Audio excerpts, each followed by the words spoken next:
This episode of the Combat Jack Show is sponsored by Bevel, the premier shaving system designed for people with coarse, curly hair and sensitive skin. Go to getbevel.com, GETBEVEL.com, punch in promo code COMBAT. Me, Combat Jack, COMBAT, 20% off all your initial purchases. Listen, go to Get Bevel, stop shaving like a pauper, shave like a boss. Make 'em clap to this. To show our appreciation for your support. Make 'em clap to this. Thank you.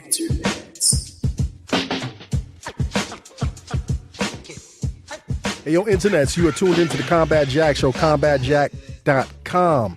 Listen, man, I'm so excited for this episode right here. This man right here, you know, incredible legacy in our culture. You know, there are times when people come up and they create something that's nice and new and it's dope. And then there's times when people create something and it pushes the art form forward. And I just remember back in the days when this man, you know, was creating work and how it added color. Like I always talk about looking at things in Technicolor and seeing things in multiple colors. This man brought a lot of color to our culture and to my life. So without further ado, I'd like to introduce to the Combat Jack Show. Welcome, Mr. Eric B. How are you doing, sir? I'm great. Can't complain at all. Yo, you're looking very sharp, man. I do this every day. You do this every day. Man Dion says, what is our saying? If you look good, you feel good. And you feel good, you get paid real good. There you go. And so, it's all about getting paid, right? That's what it's about. Let's go into your history, man. Let's just jump into it, man. You were born and raised in Elmhurst, Queens, right? East Elmhurst. East Elmhurst, Queens. You played trumpets and the drums. Played a lot of different things. Like what? Drums, guitar, but I didn't master them. I played them. Okay. Sax. Sax? Yeah. How were you introduced to all these instruments? You know, back then we had band in school. Okay. You know, they don't have it now, but we had band. I remember my band teacher, his name was Mr. Grillo. Okay. And he would just E, F, G, and he'd be sweating and pushing your fingers and playing the guitar. So, you know, that's how I really got started in music. My band teacher, Mr. Grillo. Did it awaken a passion in music at the time? Of course. Then, you know, we had all these big DJs, you know, King Charles, Dance Master, New Sounds, you know, all these big DJs with big sound systems, you know, Vernon, DJ Vernon. I always wanted to be DJ Vernon. Okay. Vernon was the light-skinned pretty boy, and all the chicks liked him because he was the DJ. Right. And, you know, so that awoke me, and I was like, man, this is great. What Vernon does is, like, really the greatest thing in the world. Now, are we talking about an era when, because I was talking to Daddy-O the other day. Okay. And he was on the show, and you know, our generation, we came up in a time where we enjoyed music before hip-hop, and then we enjoyed music when hip-hop emerged. Talk about the early influences. What music influenced you early? I mean, just everything. You got to remember, our parents played everything from Luther Vandross to, I mean, and back then we just had so many different varieties of music, and there was no color to our music. Right. We just listened to the music. And I remember my mother used to clean the house on Saturdays and have all the windows open, playing just everything from Al Green. You know what I'm saying? I mean, there's nothing that she didn't play. Right. I mean, whether they were white, you know, the average white band, this, that. I mean, it just Elton went on John. and exactly. Right. And it was we had no color lines. It was just great music. And the radio was formatted like that as well. WABC. Yeah, WABC. You know, Chuck Leonard. Yes. And let's see who else was on there. Damn, Bruce, you remember. Cousin Bruce. Cousin Bruce. Man. You know, I'm not afraid of my age. Right. Shoot, it's a badge of honor. Yeah. So, I mean, I just remember everything. What's your first memory of hearing hip hop?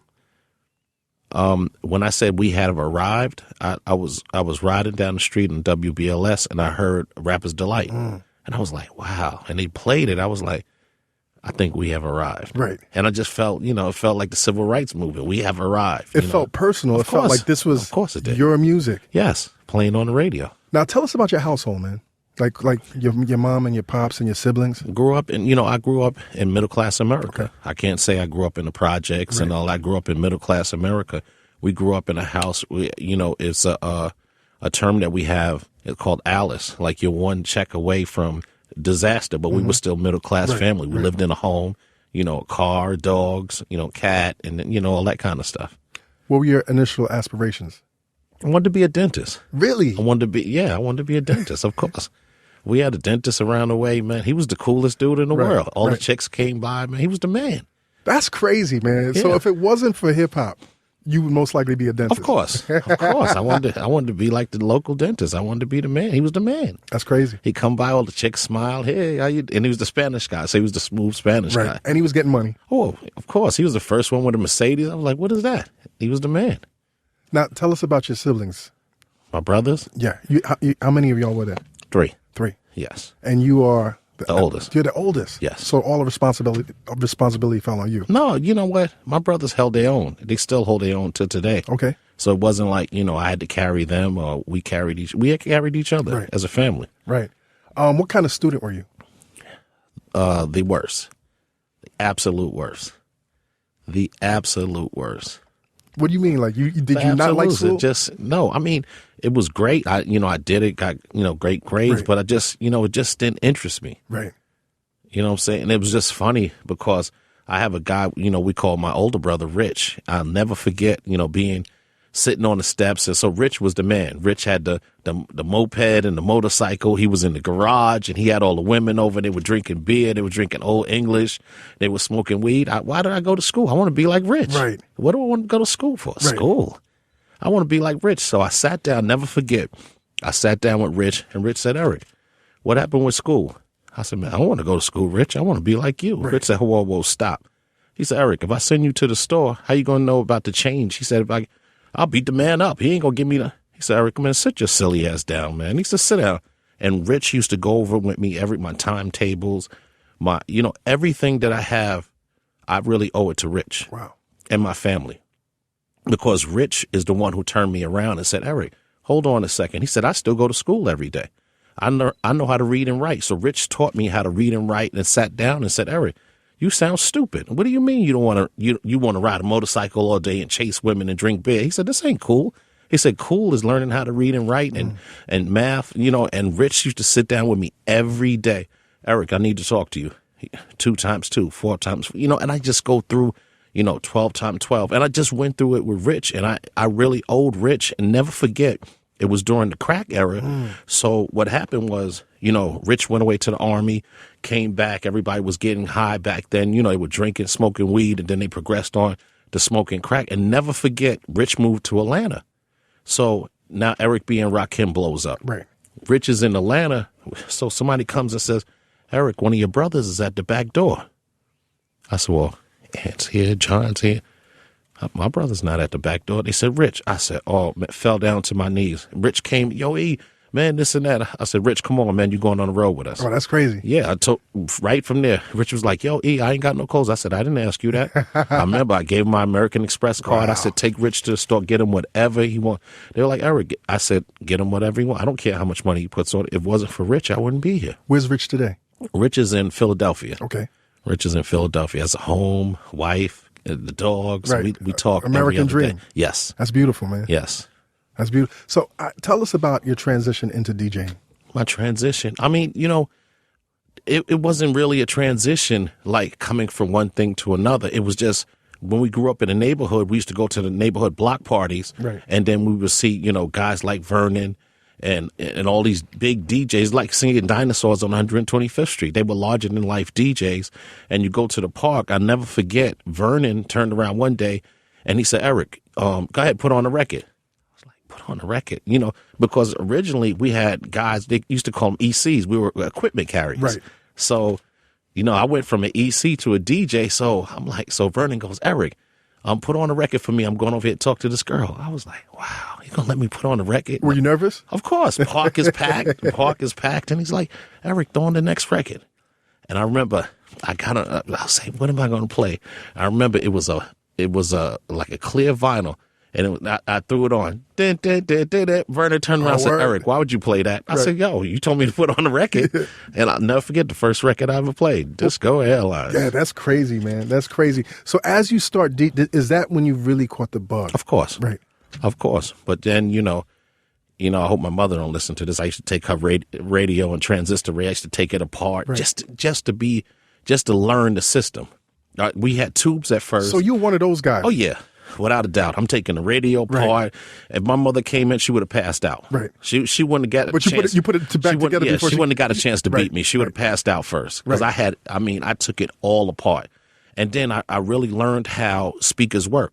the reflectors and speakers. And I mean, I used to do all kind of, we used to take the speakers apart. We go, somebody leave speakers on the sidewalk. I'd pick them up and take them apart just to see what made them tick. And I mean, if my mother came home, I would have been finished. So would you say that you were like a nerd? No. See now that's where I'm leaving now. Oh, no, don't leave. I'm not trying to insult you. I'm just trying. I'm just playing with you. Right.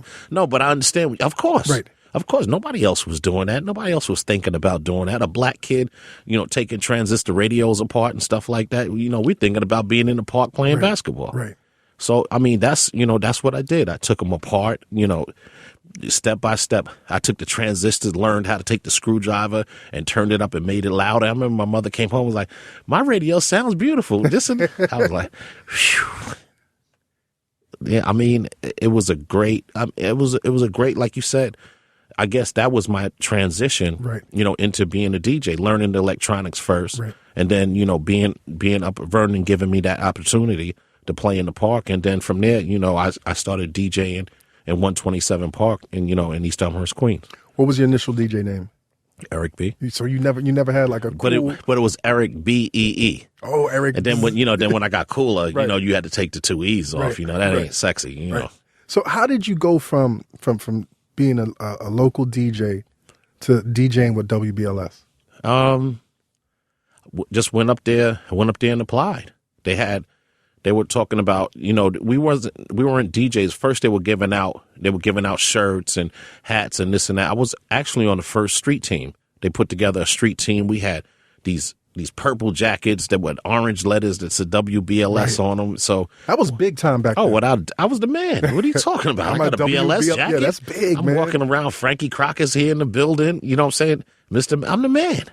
Frankie Crocker. Hey, Frankie, what's happening? I'm saying, when we came up, man, we came up in a great era. Right. I mean, Frankie Crocker was around. He was dating Willie Mays' daughter at the time. Okay. Tom Seaver lived in the neighborhood. Wow. And if you go back in history, if you see the house that Malcolm X was in and they blew the house up, right. That's two blocks away from me. Well, that's great. So there's a lot of history. Of course. In my neighborhood, Louis Armstrong lived there. Like I said, Tom Seaver. This is real middle class. Yes. This is real middle class, man. Yeah.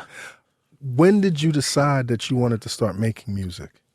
Being a DJ and then hearing Rapper's Delight and you're hearing all these other songs and then you're saying, yo, I think I could do that. Right. I think I could do that. Never forget. I said, man, I know I could do it. And then I had this great idea. I said, you know what? I go from Queens, Brooklyn, Staten Island, every weekend or during the week. Right. I said, you know what? With the street team. Yes. Right. So I had the BLS van, didn't have a driver's license, but I had a BLS van. We're going to tell that story. Right. Nobody's listening. Of course not. So, I was going from city to city, and I said, man, I'm going to go get all the rappers that I find. Like, I'd find somebody rapping in the Bronx, find somebody in Queens, find somebody. And I said, I'm going to put together an album with some of the greatest rappers in the tri-state area. Right. Like a compilation Of album. course. Right. Then wind up going to Long Island, and Wine Dance just kept, every weekend they would call, oh, we want Eric to come back. So I'd play literally right. every week I would play another street in Wine Dance. Right. It was the most ridiculous thing in the world. So every week I'd be on this street, that street, every weekend in Wine Dance. So I met a guy named Alvin Toney when I was there, and Alvin Toney told me, Eric, we got rappers out here. Rappers and what? Man, Alvin, cut the shit. This is Long Island. I mean, are you serious, man? There's no rap in Long Island. No. Alvin, cut the shit. No, he said, nah, Eric, I'm telling you, these guys are nice. I got this now. Freddie, man. Freddie Krueger, man, he's the man, and we're going to go over there. So we went over to Fox's house first. Freddie Fox. Yes, right. we went over to Fox's house first, and he was telling Eric, man, he's the man. He's the man. I'm telling you, he's the man. Then we went over to Rakim's house, and me and him just started talking. He was home. We started talking and going, back and forth, about different things. I'll never forget, when I went there, they used to call him Pop. Right. So up on the wall, he had wrote Rakim on the wall. I'll never forget this. In his room, he used to write stuff on the wall and wrote Rakim. I was like, yo. He was like, yo, I'm studying, I'm 5%, I'm studying. I'm studying my lessons, right. Okay. Then that's the name we went with. Right. Eric B. and Rakim. Yes. Because the DJ always came first. No. Actually, Rakim made up the name of the group. Really? Yes. But if you remember though, the DJ back then was Yes. so much more revered, and Yes. their name like Jazzy Jeff, Yes. and the Fresh Prince. Now going back to Fox, right? Freddie Fox. Yeah. You went to his crib, he wasn't there. Yes. We got Fox in the studio. Fox, man. Welcome to the Combat Jack Show. What up, bro? Where were you, man? What happened that day? Did you know they were coming over? Or? Yeah, I remembered. I was driving and they stopped me in the street, and Aaron was like, "Yo, this is Eric." Eric had on Yes. a fur coat, or was it a fur? Was it, what A was it? fox. It was a fox coat. A fox. Damn, you remember. With a leather hat on, Right. and a big gold chain on his neck. And I was like, "What up, man?" And he was like, "Yo," he said, "This is Eric B. He's doing a project, and he wanted to know if you would rock on it." And I said, "Well, I got to go to a rehearsal with my group." And I said, we would definitely be interested. He said, "Nah, not we, you." Right. And what was bad about it is I promised my dudes, man, that I was going to do a song with them. So that's the reason why I wasn't there. Right. Because I wanted to keep my obligation to my crew. So it wasn't that I didn't show up because I was irresponsible. I just wanted to keep my obligation. You're being a loyal dude. I was being loyal to my team. Right. And then he went and then he met Rakim after that. And then the rest is history. The rest is history, which is what it was supposed to be. So, I mean, these are the touchstone questions, like Okay. the things that set history into motion, man. How did y'all come up with the record Eric B for President? Well, Rakim had already had my melody. My melody probably was, we had those tapes. I think it was probably about 30 to 45 minutes long. It's just this long rap that he had put together. 30, 40 minutes. Yes. It just wouldn't stop. Right.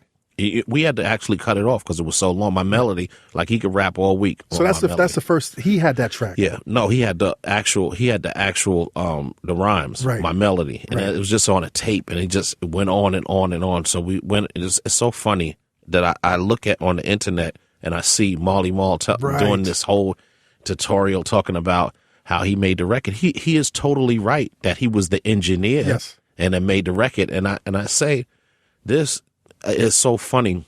When I got the records, Rakim's brother Stevie Blass worked in a pirate record plant. Like they had some Jewish guys. They had a record plant, and they were backdooring records, pressing records. So I had the two records. Never forget, I'm in Rakim's basement, and it's me, Rakim, Stevie Blass, and they're drinking Ballantine Ale. I can remember it like it was yesterday.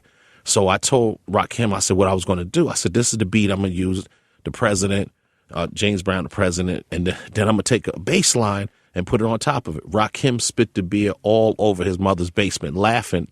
I said, I'm going to take something like Vonda Ray. I'm going to do my own interpretation of Vonda Ray over like a fat rat. Right. Which was a big hit at the time. He spit the beer all over. And so his brother Stevie Blass, never forget, and I love Stevie Blass to today, he said, Eric, don't listen to this dude. Don't listen to him. He said, all he does is write rhymes in a book. Right. He said, Eric, I'm a trained musician. I taught myself. He said, Eric, don't abandon the plan. He said, don't listen to this dude, Eric. He said, I'm telling you. He said, Eric, put it on again. Put it on again. And he's like, Eric, let me come play the keys. Let me do this. Let me do that. And I'll never forget, Stevie Blass told me, he said, Eric, please do not abandon the plan. Don't listen to this dude. Right. And then I told Rakim. What was the plan? The plan was to do Eric B as president, Right. put the bass line on top of it. Okay. And then we were laughing, and I remember telling Rakim, this is how Paid in Full came. And I said, all right, Rod. I said, I want you to laugh like that when you get paid in full. And that's how the album name came, Paid in Full. And we used to laugh all the time. He said, all right, we're going to see what happens. And then I remember taking the records. Let me tell you, my greatest mentor in this business was Dougie Fresh. Yes. Dougie Fresh was on fire. Damn, it's like you read my questions. Lottie Dottie in the show. Right. So what happened was I remember taking the records to Dougie Fresh, and Dougie Fresh used to sit there and go, I don't know, Hops. We're going to see what happened, Hops, and see how you put this together. You know how Doug talk with the raspy voice. Right. I don't know, Hops. I don't know if you're going to pull this one off, Hops. We're going to see what happened. So I went to Marley's house because he was the engineer. Right. Like Mr. Magic used to call him the engineer all-star. Right. Because he was the engineer. Right. So I paid Marley to do, because I didn't know how to, work the equipment, but I had the ideas and I knew exactly what I wanted done. So I gave him the records. I said, this is what I want done. That's what I want done. He was like, yo, this is a great idea. Which is production. That's you're producing, you're orchestrating Yes. the creation of these musical pieces. Of course. But, it's so funny. These guys tell these stories because I don't do interviews. Right. And it's so important, now to just tell the truth. You know what I'm saying? If you want to leave me out of history, that's fine with me, because I didn't get into this business to be a star. I got in this business to get out of the street. Right. And a lot of people say, well, Eric, why you don't do interviews? I said, because it don't matter to me. But when people tell lies, Right. and, and perpetuate these lies and, oh, I did this, I did that, I did this. Those lies become facts. Exactly. Right. So people are so, oh, well, Marley did this. Come on. Marley has no publishing, no nothing on the record. So you want me to tell me that Marlon just gave me the record and he was scared of me, so that's why come on, man. He knows what it is. That's crazy. How did y'all find the beat from My Melody though, man? I mean, it was a record Rakim had already had, and we took the interpretation and got the other songs and put it on. Like, he basically had, the melody going all the way through. Right. And then we came back in and said, yo, man, we put a bunch of stuff under what his basic idea was. Because if you look at all the records, it says produced by Eric B. and Rakim. So, right. I when I look at it, people look at me, oh, well, this person did that person. Me and Rakim worked together as a team. Right. You know what I'm saying? And that's why if you look at all the records that he's done since then, you know what I'm saying, you don't get that same feel. Nah, not because we work together as a team. Right. And said produced by Eric B. and Rakim. Right. And a lot of people try to separate, oh, who did this, who did that? I don't care. It was a collaborative exactly, effort. Right. because we're a team. Right. And the people don't know what a team effort is. You know what I'm saying? So I tell people all the time, I don't get it. I didn't get into this business. Oh, I did this, I did that. Yo, I know every month I get a check for this. Right. You know what I'm saying? I'm retired. I live a great life. You say I look great. Versace ties cost money. I'm looking at that, I do this every day. I'm looking at those boots too. I do, man. I do this every day, man. And just at the end of the day, I don't get in here and brag about this and brag about that. But at sometimes, it gets irritated. Right. To see this idiotic conversations or with to these see people. Your legacy. Exactly. You almost disappeared. Yeah, with idiots saying, silly stuff. Yeah. Did Marlon do the records? He's the engineer. Right. That's like I told somebody one time, I said, well, Quincy Jones doesn't play this instrument, doesn't play that, but he's the one who produced Michael Jackson's album. Mm-hmm. Quincy sat behind the board or engineered. I watched him. A guitar player can play this, and that. No, change this, change that. So what are you trying to say? The engineer was the producer? Right. No, this was Quincy's dream, Quincy's idea. And I try to explain to people, if, I got the records and brought them to Marley, and I paid him. Right. That's why he doesn't, that's why he doesn't get royalties. I mean, it's the same argument that Big Daddy Kane had with him and the same argument that Bismarck had with him. You could ask either one of them. They had the same argument. Yo, man, Marley's trying to steal this and steal. All right, man.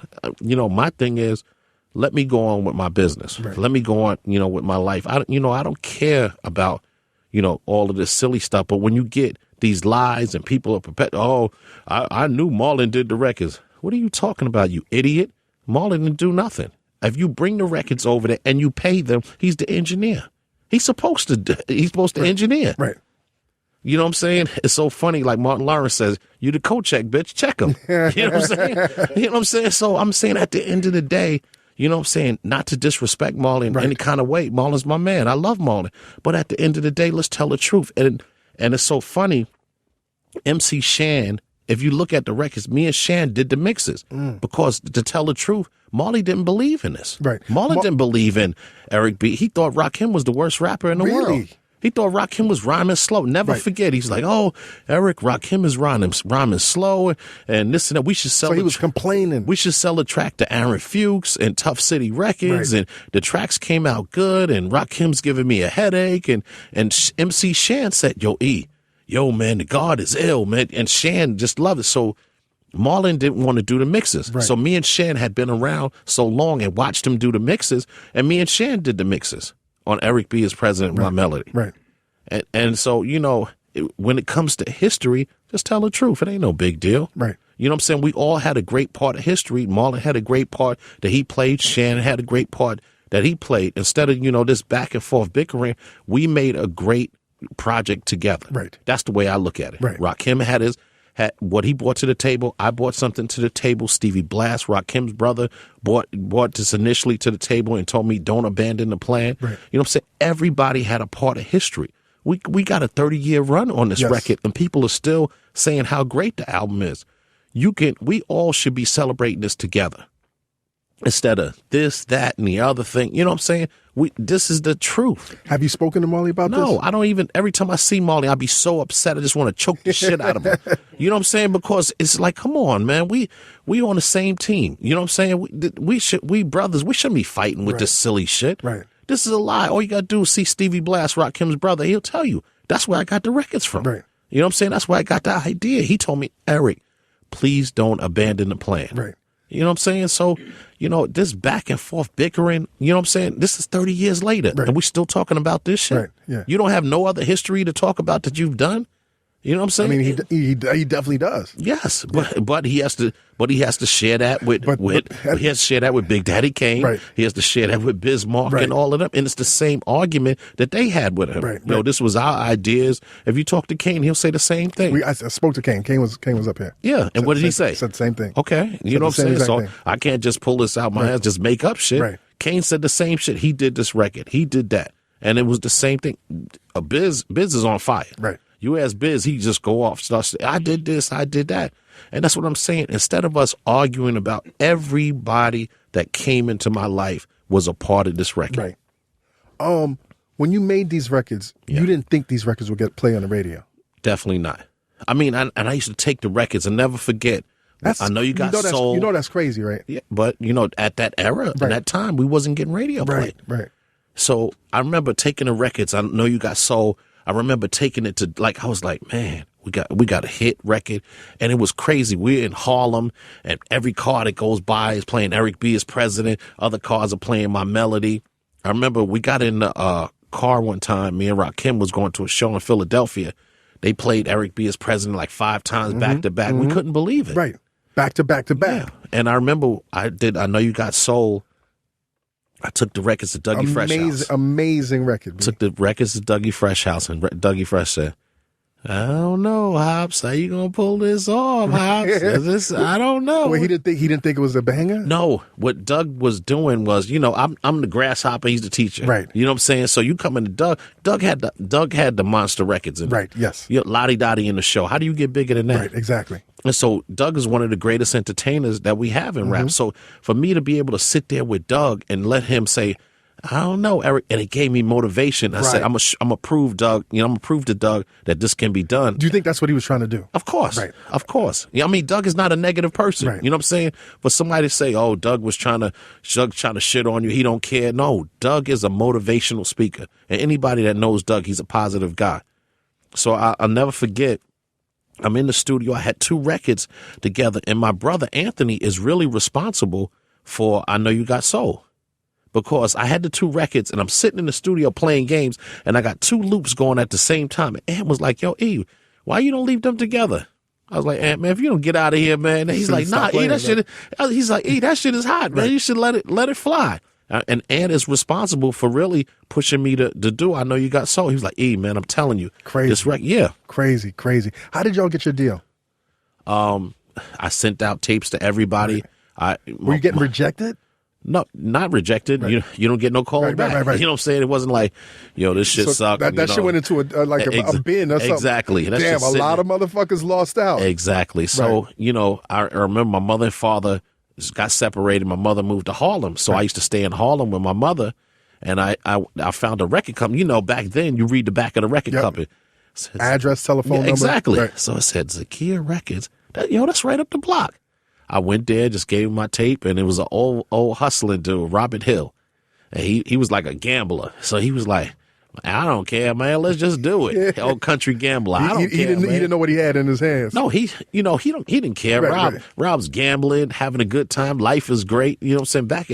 Back in the early 80s, late 70s, life was great for a lot of those guys. Right. So he was like, man, come on. He was like, Eric, this is a good record. Let's do it. Okay, Rob. I got a record deal. Yeah. And then we went from that to 4th and Broadway, 4th and Broadway Island, picked up the record. Right. Then, we kept going after that. Yo, Eric, you talk about the creative process of these records. Yes. How long did it take you to do the full album? The paid in full album. Have you put all the time together? Probably 2 weeks. 2 weeks. Because remember, studio time was expensive back then. You had the big tapes and this and that. And if you remember, if you listen to Paid in Full, I never forget we were supposed to be doing mixes, and the reason why I'm talking on Paid in Full is because Rakim was tired, I was tired, and I'll never forget we're sitting at the board with Eli and Patrick Adams, and I was like, you know what, I'm going to say something on the record. Rakim was like, yeah, that's a good idea. And that's how I started talking on the record. Right. And even if you listen to it, the punch, it doesn't say Rakim, it goes, yo, Akim. And we were like, that's close enough. That's close enough. That's close enough. Yeah, that's close enough. That's close enough. Hey, yo, internets. This portion of the Combat Jack Show is sponsored by our great friends over at Bevel. We've been celebrating and enjoying an amazing relationship with Bevel for the past, is it 2 years now, Mena? 2 years. And I got to congratulate Tristan Walker on getting Bevel in Targets across the country. But if you can't get to a Target, which I can't imagine, why don't you go to getbevel.com, punch in promo code COMBAT, COMBAT for 20% off. Listen, it's the spring. It's spring. Weather is changing. I know you Akis out there got the beards and shit. I know you sisters out there showing some of that thigh muscle that we recognize, but cuffing season is officially off. Sisters, Akis, you know what I'm saying, that you want to hold on to from cuffing season, get that nigga a Bevel. Get him to fix his shit up. And yo, brothers, like if cuffing season really is officially over for you, nigga, get your shit tight. Go to getbevel.com, punch in promo code COMBAT, COMBAT, get 20% off of your initial purchases. Tell them Combat sent you. Yo, this is non-cuffing season 2016. Listen, everybody, men, women, everybody, get that fresh, clean shave and then get wet. And now back to the show. Yo, what kind of person was Rakim? Like, what was his personality? Because you don't see him in the public as much other than when he's performing. What kind of cat is he, man? A good guy. He's still my brother. He's an introvert. Right. You know what I'm saying? Stays to himself. You know what I'm saying? Does things in his house and won't go out the house. Right. He's really an introvert. So did you have to like force him to be like, come on, man, let's get this money? Of course. When you get somebody like that's an introvert, right, that usually stays home and, writes and stuff like that. It's a different life, man. You go from being, in Long Island in the basement to you on a great stage. And right, we all, we went from 0 to 60 in under 3 seconds. Right. You know what I'm saying? It's like the fastest race car. I remember, Rakim's father, may Allah be pleased with him. He was like, Eric, man, y'all guys are doing a great thing. And he was really happy for us. Right. How you talked about it earlier, man, but what effect did it have when that record hit and it was everywhere? I Got Soul was everywhere. My Melody was everywhere. Eric B for President was every fucking where. Well, I mean, I remember my father, may Allah be pleased with him. He was really a motivator for us, just like Rakim's father was. Like we had, I had two fathers, right? And they both were the same guys, right? You know what I'm saying? They both was the coolest guys that you ever want to meet. And I remember my father, Eric B. is President's on fire. We got two Rolls Royces in front of the house. We got the Jaguar. We got the Cherokee trucks. We got Pathfinder. We got everything. Right. We got every vehicle you could ever think about in front of the house. And I remember we played at a roller skating rink on Queens Boulevard, and it was the most ridiculous shit ever. We had played the Garden, so we decided to play the local roller skating rink. Right. 2,000 people inside, 7,500 people outside. I've never seen a helicopter. I've never seen a helicopter on Queens Boulevard before. Right. They had the helicopter land on the police helicopter, or state police helicopter was on Queens Boulevard. That's crazy. That's how out of control it was. And I just remember my father was standing on the stage, so the guy that owned the place said, there's too many people on the stage. Y'all got to get off the stage. So we put on the first record, and the guy turned around and pulled the plug on us. We was like, man, fuck, we out of here, man. You stupid, yo. You about to have a riot on your hands. Yeah, we out, man. We ignorant, arrogant. Man, I'm out of here, man. We ain't playing. My father goes, hey, Eric, get back up there and put on the next fucking record. Where's Rakim at? This my father says in front of 2,000 people. Right. So a guy comes up, yo, who this old man think he talking to? Yo, old man, who the fuck you think you talking to? The worst mistake he ever made. Everybody from the Brooklyn mob grabs him, put a 2-piece on him with no biscuit. His eyes are swollen out. So they're like, yo, man, you talking to Eric's father like that? He said, yo, that's Eric's father. He apologized to my father And my father goes, hold on, whoa, hold on. Don't hit him again. The man just apologized like a gentleman. Let him go, man. Matter of fact, you're going to come over here and hang with me. Wow. So I'll never forget. That's the kind of gentleman That's my father character, is. dude. Yeah. So my father turns around. We go to his house. Everything worked off his house in Queens. So we go to my father's house, and he sits there. He says, let me talk to y'all. He said, y'all got to be the stupidest niggas I ever met. Yo, what you talking about, Dad? We just got paid. He said, hold on. Y'all made $35,000, $40,000 to play a roller skating rink. He said, my neighbors don't make that type of money. He said, my neighbors get up in the morning. He said, before the sun come up, and when the sun comes down, they come at home. Y'all made this money for an hour being on a fucking stage playing records. Doing something y'all love. He said, y'all act like y'all selling nickel bags in the park or something. He said, y'all gotta be the stupidest niggas I ever seen in my life. He said, matter of fact, he went upstairs and got his 38. He used to keep a 38 and came back with his weight. He said, matter of fact, all y'all stupid niggas get the fuck out of my house. Fox will tell you that's, and you know, that's the kind of character Right. my father has. And he came up and told us, and a light bulb went off in my head. Man, this is a business. Right. You know what I'm saying? We can't do this foolish shit. Right. We got the Y'all Brooklyn ain't prima donnas. Oh no, we got the Brooklyn mob with us. Right. I mean, we didn't worry about nothing. And I said, man, this gotta be a business. And my father was right, man. And it was like, And also appreciation. of course, Right. without a doubt, you got to humble yourself and understand this is really a business to feed your family. Right. You know what I'm saying? You said you're doing this to get out of the streets, but you turn around now and doing the silly ass shit. Right.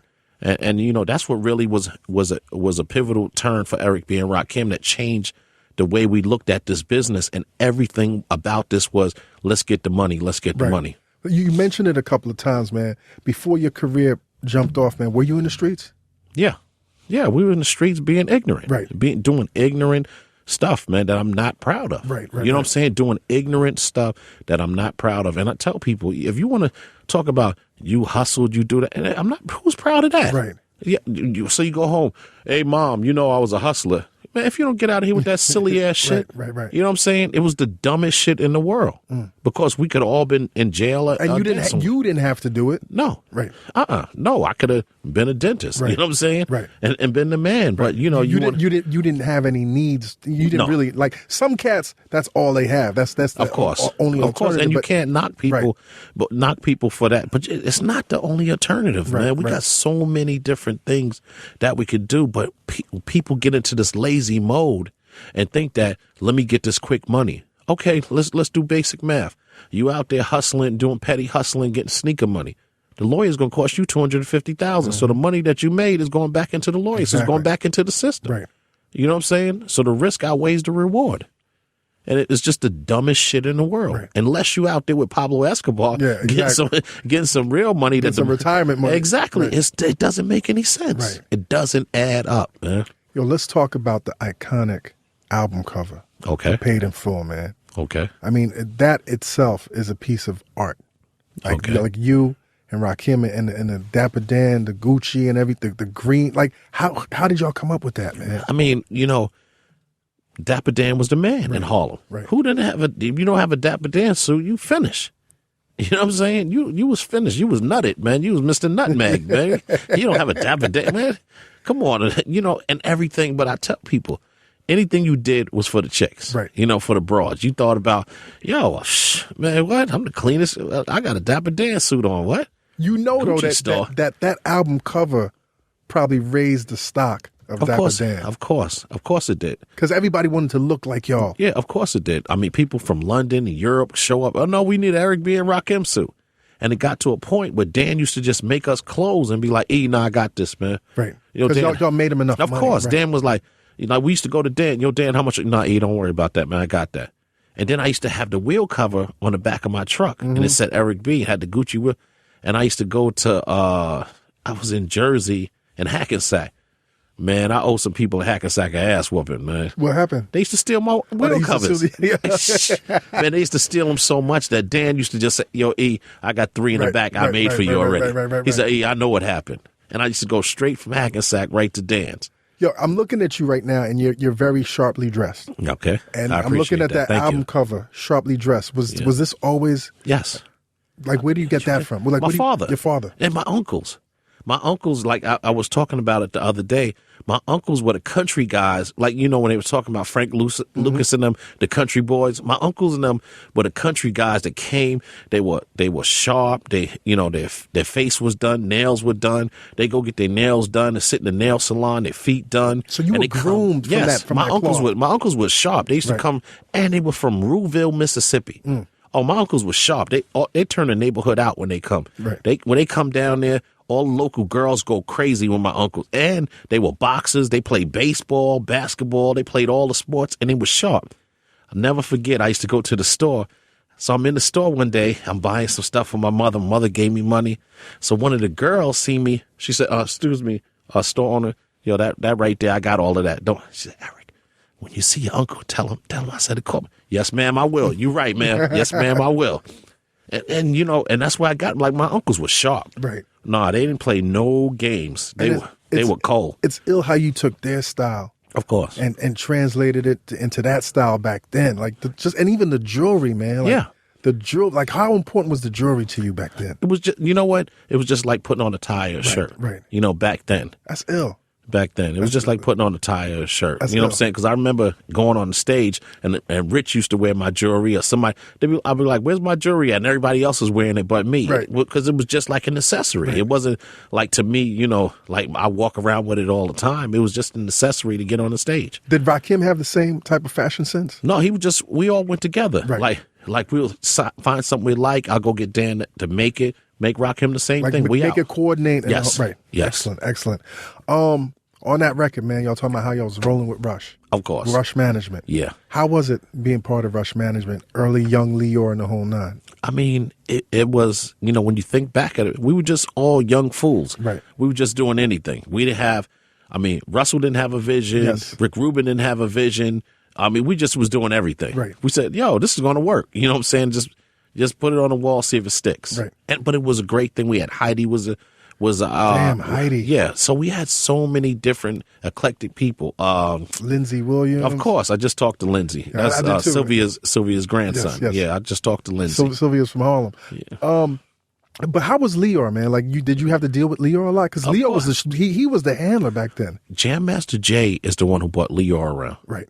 And Leor was just a character. Right. Leor I just remember so many times, like London. I remember we came in, we played the Red Parrot on 57th Street. Damn, the Red Then we Parrot. went to breakfast. Right. We went to breakfast. Then we did BLS, because it was a BLS show, Halloween show in BLS. Right. So we went from the Red Parrot to breakfast to BLS. Then we drove to Kennedy Airport, and we got on the Concorde. Oh. So we got on the Concorde. Never forget, me and Rakim was so tired, and we was on there. I remember somebody said, "Hello, you have arrived." Hello, you have arrived. We wake up, and me and Rakim like, oh man, and we were tired. Right. And we sat there, and Leor met us at the airport. He's talking and talking. Leor, man, shut up, man. Stop talking so much, man. Eric, this is the greatest shit in the world. Was that your first time overseas? No. Okay, right. No. We played I think we were playing with LL. We were playing the Hammerstein Odeon in London. Right. And Leor just talking. I remember he was in the limo just talking. We like, Leor, man, can you just What shut was he up? saying, though? Just talk. I don't know. We were Right. tired. Right. Eric, this is the greatest shit. You don't understand how big this is. Leor, man, can you stop talking? And I remember we got there and we were tired and we were asleep on the side of the stage. Right. And I was like, yo, Rod, don't you want to get on the stage tonight first? Yo, we were asleep and they had to wake us up to get on the stage. And I just remember as soon as we got on the stage, it was just lights and they were blowing horns and this and that. And then you realize it was real. You wake up. Right. And I remember I see the pictures now. I had on a green sweatsuit that Dan made for me, and it said EB on it. Right. And it's standing on the stage in London. And every time I see that picture, I just laugh. You know, because I was asleep. Right, You know, right, we was right. out the whole time. And Leor with his bullshit. Eric, this is the greatest shit. Yeah. Did it bug you out, man, going overseas and seeing how big y'all were over there? You know what's so funny? We went to Helsinki, Finland, and there was no black people there. Right. And they knew we sold out Helsinki, Finland, and they knew every word to every record. And I remember after after that, we went to the club. So we walked down the block and knocked on the door. The guy said, "Oh, he's seen us." He was, "Oh, hell no." Closed the door back. He said, Really? No, we're closed. We're closed. So then the guy that was with us came up to the door. He said, "Oh, you with him? Come on in." And I remember there was 2 black people in there.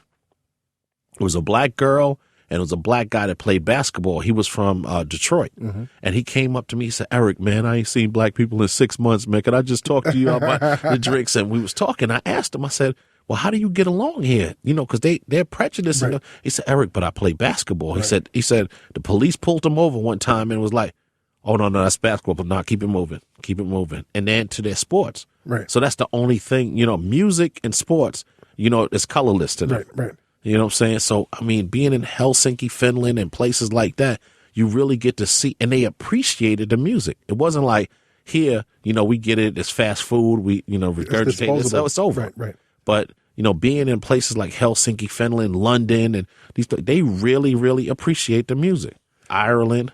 Yeah, that's crazy. Japan. Yeah. But you got to remember, this was back in 1986, Yes. 87. It wasn't the internet. Yeah, it's 30 years ago. Right. You know what I'm saying? So we were back then and couldn't believe it. Right. Was no black people at the shows at all. None. We go to Paris. We played Paris. No black women. No black people at the shows at all. That's crazy. Did it seem like your career went from 0 to 60 like that? Yes. Yeah. Like it wasn't a struggle. No. Like, y'all, it wasn't a struggle for y'all to get on. We did it. We did it because it felt good. Right. We did it because we felt, and I never forget. And I remember even like people that pushed us to the next level, like, you know, your Foxes, you know, my cousin Fed, my brother Anthony, my brother John, and people that pushed us to the next level. I'll never forget. Nas was in the studio working. He was a young kid. Just like Rakim, young, thirsty, and he was spitting fire. And I never forget, and he will not take credit to it today, and I always remind him. I remember he was in the studio, we were going to work with him, and then Rakim called me one day and was like, "Yo, E, man, we got to get back to our day job." Right. You know what I'm saying? Forget all them kids in the studio. We got to get back to our day job. And you know what I'm saying? These guys were really, you know, right on our heels, Right. you know, the Nas's, and these guys are coming up. Right. So we had to kind of separate ourselves and go into the next level. And I remember Rakim calling me and saying, "E, man, you know, it's time for us to go to the next level." And that's what we did. And I'd say to Nas, he's the reason that took us into, and it's no disrespect to EPMD. Eric B. and Rakim could have been just the EPMD. Right. But Nas pushed us to the next, and there's nothing wrong with EPMD. I love their records. But we wouldn't have had that legendary status if it wasn't for the younger guys like Nas and different people like that. Special Ed. I remember Special Ed at the time was strong, and we had to separate ourselves, you know, from those guys. Talk about that generation, though, where everybody's a legend. Everybody on stage is a legend. Yes. It's y'all. It's Jazzy Jeff and the Fresh Prince. It's Public Enemy. It's LL Cool J. I mean, that school, that year, like if you want to call it like a graduation, Yes. talk about being amongst your peer group of legends, man. Yeah, but you know, LL was an elder statesman. Right, yes. You know, then Right. he wasn't in our class, you know, then he was an elder statesman because he came on him and Houdini. Right. And it's just like, I remember, you know, Houdini was the reason that really, when we was on the road, you know, we were playing, you know, Helsinki, Finland, London, and all these guys were showing up. But we played and we opened up for Houdini. We came out, we seen women with their nails done and hair done. We was like, yo, what is this? And Houdini? Yeah, Houdini was the reason, you know, when the girls came out, they came to see Houdini. Yes. And I'll never forget. They were like, yo, this is my little brother Eric and this and that. And this. I was like, man, these girls, what y'all got on? What's going on? Y'all got your Sunday church suit? And I just remember Houdini had all the women. Yes. Houdini and LL had all the women came out to see him. And it was something, you know, it was a shock for me and Rakim. You know, usually the guys come out, everybody, you know, got hip hop gear on. But when they came to see Houdini, the ladies came out. They came ready. Oh, yeah. They wanted that one love. Yeah. One love. Oh, no, Houdini was a monster on the road. Yeah. How was your relationship with Russell, man? Russell Simmons. I love Russell. Right. Russell's a funny guy. I remember, you know, going to London and hanging out where Russell, he was seeing Marita at the time. Marita. Yeah, and so I remember Marita. Yeah, so we were out there in London, and I remember we stayed probably in London we stayed up for like 2 days. We went from club to club to club, the back door of this club, this fashion show, and this and that. And we stayed up for like 2 days just hanging out. Me, Russell, and Marita. That's crazy, man. You guys were tight with Public Enemy. Yes. Very tight with Public Enemy. And it's reported that you guys felt that Public Enemy, what they were doing for Def Jam, they weren't being appropriately compensated. Yeah. And you went to bat for them. Of course. And the Beastie Boys, too. The Beastie Boys. Yeah. Like, what did you do? Like, you got them money from Def Jam. No, I remember Chuck D would used to always tell Russell, and Russell and them used to be mad because Russell stayed cheap. Yeah, because they were saying all the time, Chuck used to say, y'all wouldn't do that to Eric B. Y'all pay me like you're going to pay Eric B. Right. Oh, they used to be on fire because, I remember, like I told you earlier about my father putting us in a business mode. Right. And that's what we did. So everybody based their thing around, oh, we got to get paid like Eric B. So everybody was hot with me. I'm the worst person in the world. So how did you convince Def Jam? No, Chuck D said it. Oh, said so, it. That's Chuck D. Chuck D would go in there himself. Chuck D, he was on fire with great records. They were making these great groundbreaking records. You know what I'm saying? The most important records. Yes, of course he was. And I commend Chuck because I always said that, Eric B and Rakim took people on a fantasy journey, the Rolls Royce, the jewelry, and this and that, and Public Enemy stood to the cause. Fight the power, our people. Pushing the civil rights movement further. Of course they did. And Chuck D, is so important, to rap music. What other groups back then inspired you? Everybody. Right. Everybody. Learning, just going from city to city and state to state. There's so many different people that you learn from, learn recording techniques, even guys on the R&B side like Albie Shaw and Teddy Riley. I learned so many different techniques from them and sounds and how to stack vocals and stuff like that. So it's just, you take something from everybody. You worked with Albie? Yes. Did you get him signed? Yes. No, I didn't get him signed. I got Albie some money. Right. I'll never forget Burt Padell. Burt Padell had an office, and if you ever been to Burt Padell's office. I used to work there because you used to work, your office was down the hall. And I used to work with Louise West. Okay. So we was on the same, we literally, Louise is good people. Yeah, she trained me, man. Yeah, Louise is good people. Right. So I used to talk to Burt, and me and Burt, I hated talking in Burt's office. So we used to do walks up because everybody was nosy. Yes. Everybody knew everybody's business. Luther Vandross getting ready to get a $12 million house. Everybody in office knew. You know what I'm saying? It was so, I used to say, Burt, come on, man, we're going to get some exercise. And we used to walk around the block. Right. Never forget, we're walking around the block, and Burt Padell says, Eric, Al B is, $1 million in the hole. I can get him $250,000 now. I was like, man, are you crazy? He got 13 number one hits. He wrote this, and that. What are you talking? I don't care about $900,000 in. I don't want to hear that, Burt. I said, I'm going to go out there and get him $1 million. Burt said, Eric, I can't ask my friends. These guys are my friends. I can't ask them for that kind of money. So I went up, got on the plane and went out there. I met Mo Austin and Lenny Wanaka, and I'll never forget, I told Mo Austin, he was like, oh, Eric, what you think about Warner? I was like, Mo, let me be honest with you. I said, your commitment to your employees and to your employees and to your guys here that you have signed is embarrassing to the bottom line of this company. Mo said, Eric, what did you just say to me? And I just told him again. I said, it's embarrassing. I said, because the things that y'all are doing here, it kills the bottom line of Warner Brothers. Warner Brothers actually had a better machine than Universal at the time. Right. Warner Brothers was just, you got to remember when everybody, Tupac and Death Row and everybody was there, on the Warner system, they had one of the greatest distribution, hubs in the world. And I remember going to bat for Al B and got him $1.5 million an album and $1 million signing bonus and all of that stuff. And Burt come back looking, Eric, I don't know what you told him. I said, it's basic math.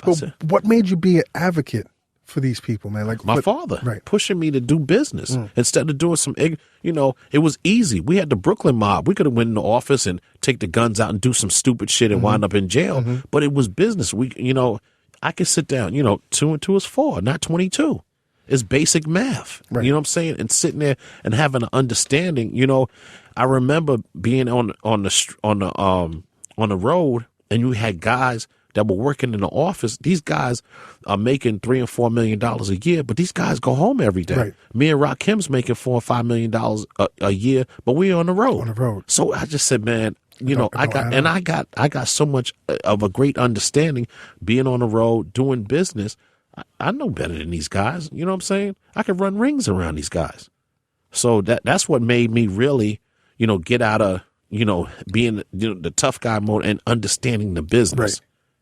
Right. Do you know how many copies to date that Paid in Full sold? No. There's no way to count. They were pirating and backdooring and changing the code, UPC code. Man, it was a mess. Universal never fully compensated. A mess. Right. A classic mess. That's crazy, man. So you guys were the first rap group to get $1 million for an album. The first. Yeah. You're the Never first- forget. We were in a club downtown, and I remember seeing a Mike. He worked for Universal. MCA worked for Timmy Regisford. Right. So Mike comes up to me in the club. It was Prince was having a party. What's that heavyset girl that Prince had? She was a singer. I remember. Beautiful girl. I know Beautiful. that. She had a single out, Right. and Prince was having a party for her. So we were downtown at the club. So Mike comes up to me. Mike was like, "Yo, E, what's happening?" I said, "We getting ready to sign back with Island. We're gonna get 400,000. We're gonna sign back." He said, "Eric, what do you mean you're gonna sign back with? You don't have no deal?" I said, "No, we just had a one record deal." He called Timmy Regisford up. Now this is 2-3 o'clock in the morning. So he called Timmy up. "Yo, Timmy, man, yo, get up. Eric B and Rakim only they looking for another deal." They got out their deal. And Timmy gets on the phone. "Eric, yo, are you serious?" So I said, "Yeah." I said, "We're supposed to sign tomorrow." So Mike Haley comes back, and I see Russell. I said, "Russell, man, Mike Haley want to take us." Russell goes, "See, Eric, see what I'm saying? Eric, yo, see what I'm saying? Run DMC ain't get $400,000. You about to blow everything." I said, "Russell, we're not Run DMC. Right. We're Eric B and Right, Rakim." right. See, Eric, you act like you know everything. If Russell thought for a second that he could punch me in the face and get away with it, he would have did it. He was on fire. Yo, why did Def Jam never sign y'all? Of course, Def Jam, we were already signed. Right. And that was just the management arm that we dealt with. Right. You're also the first to get $1 to $2 million for your publishing. Yes. That's crazy. Yeah. And y'all are the first rap figures to have a Rolls Royce. Yep. That was my first car ever. I never had a hoopty. Never From had the No. Stop. From the My music? First, let's be clear. Okay. First means what? Your first, right. Not since I got into music Right. and I had a hoopty. No, my first car I ever had was a Rolls Royce. My second car I ever had was a Rolls Royce. And my third car was a Jaguar. So you was doing it like that? Yeah, because you know what it was? I understood the finer things in life. Right. And I remember Rick James had the Rolls Royce, and Rick James used to always Rick James was off the hook. And Rick James is like, y'all are the cheapest niggas in the world. Y'all act like you see a white man get something, you happy for him. When a nigga gets something, y'all act like it's a problem. That's crazy. That's crazy. That's what Rick James used to tell us all the time. I don't understand. You're supposed to have the finer things in life. What's wrong with you? That's crazy. Yo, let's go into the second album. Okay. Follow the Leader. All right. The tone changed, man. Yes, drastically. The tone times changed. Y'all were dark. Yes, we were in a dark place. Times changed. The production was dark, and Rakim was so menacing, man. Times change. Right. And that's what I'm saying. When you got these guys like Nas and Special Ed on your heels, you change. Things change. Right. You know what I'm saying? So it's like being a boxer. You know, Mike Tyson went in from just knocking people out to be one of the ominous boxers in the world. You know what I'm saying? It was the same thing. People are on your back to do this and that, and you have to turn it up a notch. Right. So that's exactly what we did. Did y'all have a discussion before y'all went and made that record? Some things you can go without saying. Right. You can look at each other. Me and Rakim, if you go back to the history and look at the tapes, we go in and it was a show that was just called The Goldbergs. It's on Channel 7. Right, yes. It made me laugh because they came on. They were like, "Look, we like Eric B and Rakim. We don't need to rehearse. We don't need to practice." And that's we really didn't. Right. Because we just had that chemistry Right. that he said something, I did something, and we rolled it. Right. And it worked. The artwork again. Yeah. Iconic. Yeah. Y'all are sitting on the rolls Yeah. with your back. No, that was the worst. That Yep. was the worst thing we could have ever did. Why? Because you turn your back to people. And No, you giving people your ass to kiss. That's the way I felt. Right. I think it was one of the worst covers that Really? we did. Yes. Yeah. But I'm telling you, as a consumer, that shit was so fly. Yeah. It's just like Bobby Brown when Bobby Brown did that record. And With his he back. had his back to Right, people. right. People were like, yo, what the hell is this? He trying to kiss his ass. So we felt like, man, I think we made a mistake. Right. Even though, you know what I'm saying, the vision and what we were doing, people understood it. But I Right. think it was one of the biggest mistakes that we Wow, made. wow. It's to me, man. It looks like a piece of art. Man. Yeah. Piece of art. Eric B and Rakim rarely collaborated.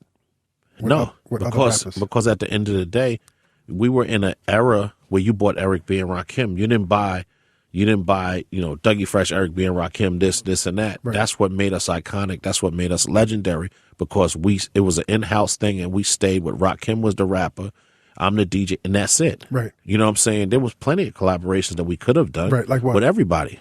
Right. You know what I'm saying? But it's like we wanted you to buy an Eric B and Rakim album. Right.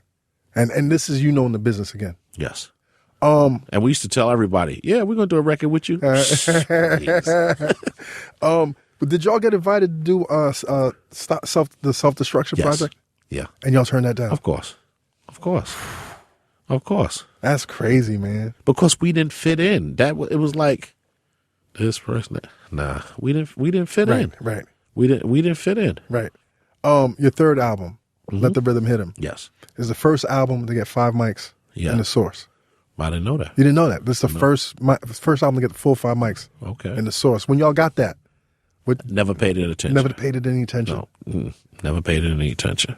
How Because did you know what? We didn't get into, you got to remember, we didn't get into being stars Right. and this and that. We look at it, oh, y'all got 5 mics. And the people in the record company, we were excited about Right. it. We weren't excited about Yeah. it. We were like, listen, are we going to get some more money for this? Right, what's Like, next? What's next? Right. Yeah, because I remember MC Hammer was my friend. I remember Hammer had a record, Please Hammer, Don't Hurt Him. Mm-hmm.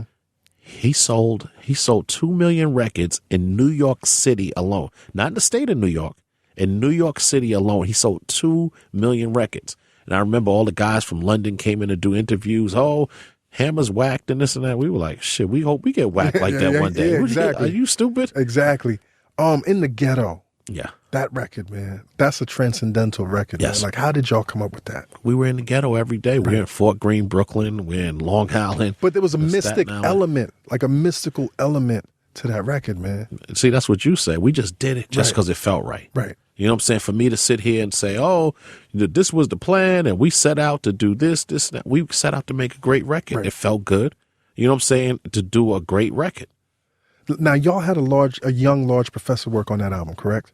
Large Professor was around in the studio. It was Right. Large Professor. It was a bunch of guys that came around. And they're actually the guys that caused division between me and Rakim. Really? And they were guys that really caused division and couldn't stay in their lane.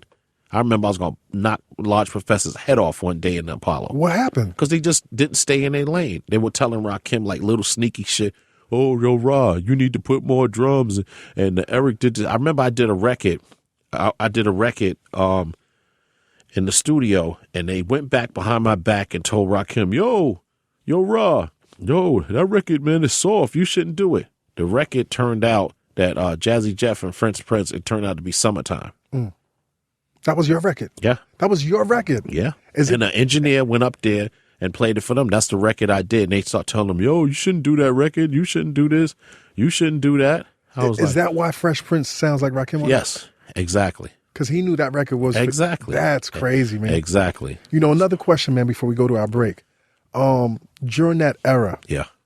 the rap battle that we all wanted to see Okay. was Rakim versus Big Daddy Kane. It wasn't good. I mean, we used to tell people it was going to happen, but we were all family and people Right. didn't know that. Right. Like Kane had a big house in Jamaica Estates. Mm-hmm. I was the one who went in the house and signed the papers and bought the furniture in Right. the house for him. But people didn't know that. They thought that we had an issue, and I hung out at Kane's house every other day. My father and Kane's father hung out, but people on the outside didn't know that. Was there a record called Break the Wrath? No, hell no. No, That's so some that's bullshit, right? Yeah, that's some bullshit. That's bullshit. Don't Sweat the Technique was the last album. Yes. I had a problem with the video because the Okay. video only had white girls in it. No, it didn't. They were Spanish, man. See, They- they were exotic. You wasn't used to. You want to fight the power. You know what I'm saying? You I wasn't did used to want to that. fight the power. If you look, I had a suit jacket on and a hat. So you wanted to fight the power. Right. You wanted Taquisha from the projects. You wasn't ready for exotic women. Right. Look, if you go back to it, it's not white girls in there. All of them were from Uruguay and Spain and this. See, you wasn't used to that. I wasn't used to it, man. After that record, that's when y'all broke up. Yeah. Why? Because at that time, egos get into play. And then I wanted to do other things. Right. I wanted to get into boxing and other business stuff that I wanted to get into. Right. Let's go into a break. Internet, you tuned into the Combat Jack Show. We got this iconic interview here. Yes. With Mr. Eric B. Let's Stay do it. tuned. F your radio, F your podcast, and F your TV show. Okay. Hey, yo, Internet, let's take a pause from the Combat Jack Show to tell you about Viceland, a new TV channel from Vice Media that just debuted. Have you checked out any of the new programs yet? Well, how about Weedakit, which is the new weed culture sweeping the culture? Did you watch it on 420? I hope you did. Niggas light up. Did you check out Noisy, the one hosted by Zach Goldbaum, that explores the artists and communities in the most compelling and sometimes controversial music scenes? Yo, Internets, the one that I fuck with is Fuck.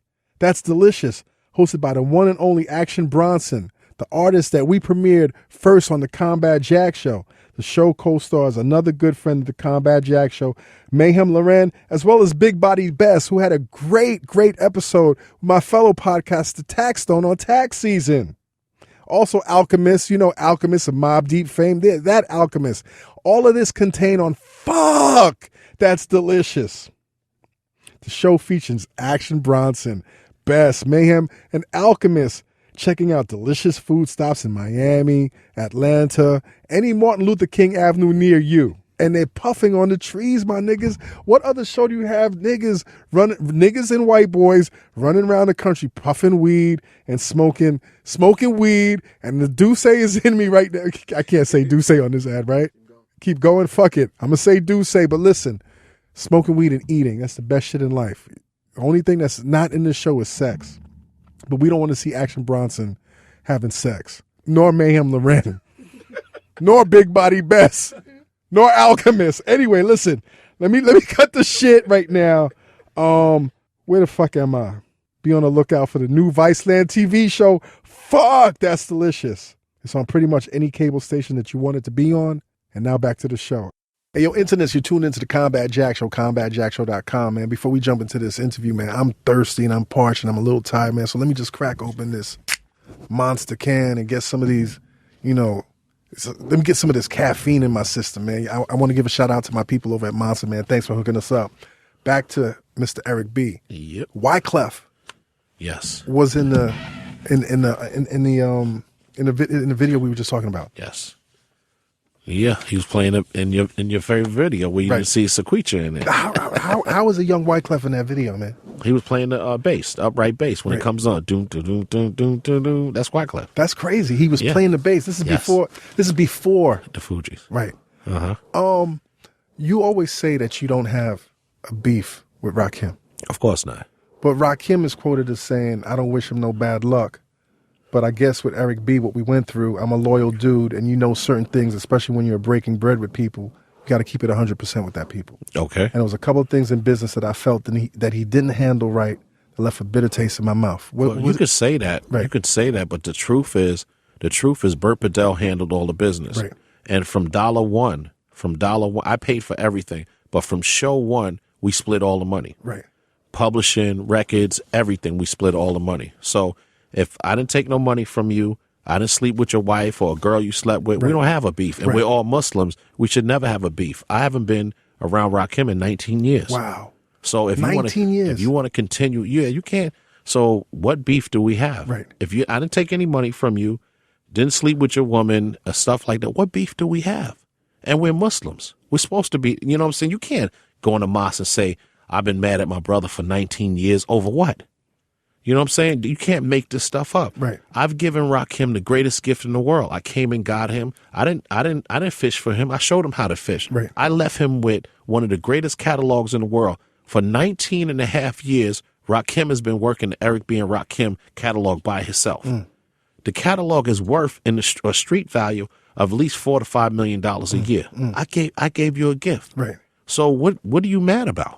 You know what I'm saying? I'm not mad. I'm ecstatic and happy that we met. We made a great project. You know what I'm saying? We got great kids. I'm a grandfather. So what do you want? Us to start boxing in the middle of the street and say, my grandfather was fighting? Right. Come on, we're grown men. We have to grow up at some time. Right. You know what I'm saying? I don't want to hear that silly shit. At the end of the day, Eric did what? Eric did what? All you have to do is ask him, say, well, let's be clear. What did Eric do? Let's be specific, right? Yeah, we're 18 years. We haven't done any business, and you're still keeping negative stuff that's going. Crazy. That's crazy. And I've never heard him say that, myself. Right. But I'm saying to you, we're Muslims and brothers. We got to stick together and stop with this idiotic, people trying to divide people. Like I told you before, a large professor and these guys were trying to divide us. And you can't let people get into your ear. You know what I'm saying? People were in my ear. Yo, E, Roz this, Roz that. I didn't want to hear that kind of stuff. You know what I'm saying? At this, at this part of my life, man, I'm at peace. Right. I'm at peace. If I die today or tomorrow, I'm at peace. Wow. And I tell people that. Who else can say that? Who else can say that? I've never did nothing to Rakim. Never took a dime from him. I took him from the basement of a wine dance Long Island and made him a super universal star. So I'm the bad guy now? Come on, man. Enough is enough with the games. We're grown men and we're Muslims. We should never be at odds. Right. For no reason. If that's the case, he should have sat down with me, E, let's have a conversation. It's 18 and a half years ago. I gave you the catalog. I didn't stop you from using the Eric B. and Rakim catalog. I could have stopped you and said, yo, you can't work, you can't use this records on the road and this and that. But for what reason? Right. You know what I'm saying? I decided to do, man, I've had a great run and a great life. You know what I'm saying? I'm not negative. I don't keep that negative energy in me. If that's what he wants to do, I've never heard him say it. Right. You know what I'm saying? This is what other people have said and quoted. But at the end of the day, I'm here to say, I don't got no problem with him. You know what I'm saying? I gave you the catalog. What else could somebody else do for you? You know what I'm saying? What kind of beef you got? Right. You know what I'm saying? We went from splitting the money 50-50. I took something from you. You know what I'm saying?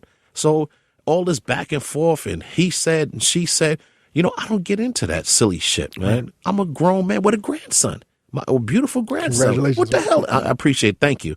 And I'm like, what? I'm sitting here listening to silly shit on the radio and, Eric didn't do these records and Rakim did this, all this old silly shit, and Stevie Blas wrote Rakim's rhymes. I'm like, yo, man, this is the stupidest shit in the world. And you know what I'm saying? And at the end of the day, we should all be at peace. Right. It's 30 years later. 30 years, right. It's 30 years later. And he has grandchildren too. You know what I'm saying? And we should be laughing and joking, man, not keeping this, the animosity going. How do you do that? You know what I'm saying? Yeah. How do you keep silly shit going How do you carry after that? 18 and a half years? Yeah. You know what I'm saying? If you got an issue with me, yo, E, I need to talk to you. Right. Yo, let's talk about it like grown men and move on. Get whatever's on your chest, let's get it off and move on. You don't keep nothing going for almost 19 years. I've given you the catalog and say, hey, Rod, do what you got to do. You've never seen me in an article knocking him or saying, oh, Rod didn't do this or Rod didn't do that, because I understand what it does to the legacy. Right. You know what I'm saying? If I get in here, which is so important, if I get in here, oh, Rakim didn't do this, Rakim, and he comes back at me and we're going back and forth, it kills the legacy. Yeah, and again, irreparable diamond. Yeah, and again, I don't want to knock, my brother's EPMD, but then it makes us Eric B. and Rakim EPMD instead of having a legendary star. And again, I love EPMD. Right. You know what I'm saying? In my mind, but that breakup killed. It didn't kill, but it killed where they were going. Yes. You know what I'm saying? It killed the trajectory of where they were going, man. Exactly. Yeah. And I love EPMD, but I'm saying Eric B. and Rakim could have been in that same niche market. Right. If I come on, oh, Rakim's a piece of shit. He did this. He did that. And all this so silly ass shit that don't make no money. How does this make money? How does this make us in any kind of light for me to sit here and knock him? How does, Eric's the man. He got on there on the Combat Jack show and he knocked Rakim. Come on, that's some ignorant ass shit. Right. I mean, we got to be grown. When do we grow up? You know what I'm saying? I'm here. Yo, if we got a issue or a problem, yo, my number hasn't changed. I got the same phone number. If I was scared, I'd get me a dog. From 18 years ago? Yes, I got the same. Ask Fight. He'll tell you I got the same phone. If I was scared, I'd get me a dog. Right. And Chuck has a saying, my cousin Chuck with his silly ass, he says, leave me a message. And if I don't call you back, let that be a message to you. You know what I'm saying? So, so that's my philosophy. Right. You know what I'm saying? I'm like, come on, man. We gotta move on. It's so many important things, and we have a mission now. You know what I'm saying? It's so many important things that we have to do. You put together Cool G-Rap and Polo. Yes.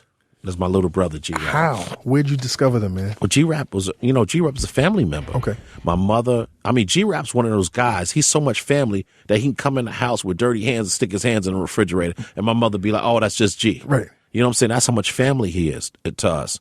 And Polo was from around the way. Polo was my man too. So G-Rap used to always make these records. He was in a group. Him and my brother Ant were in a group.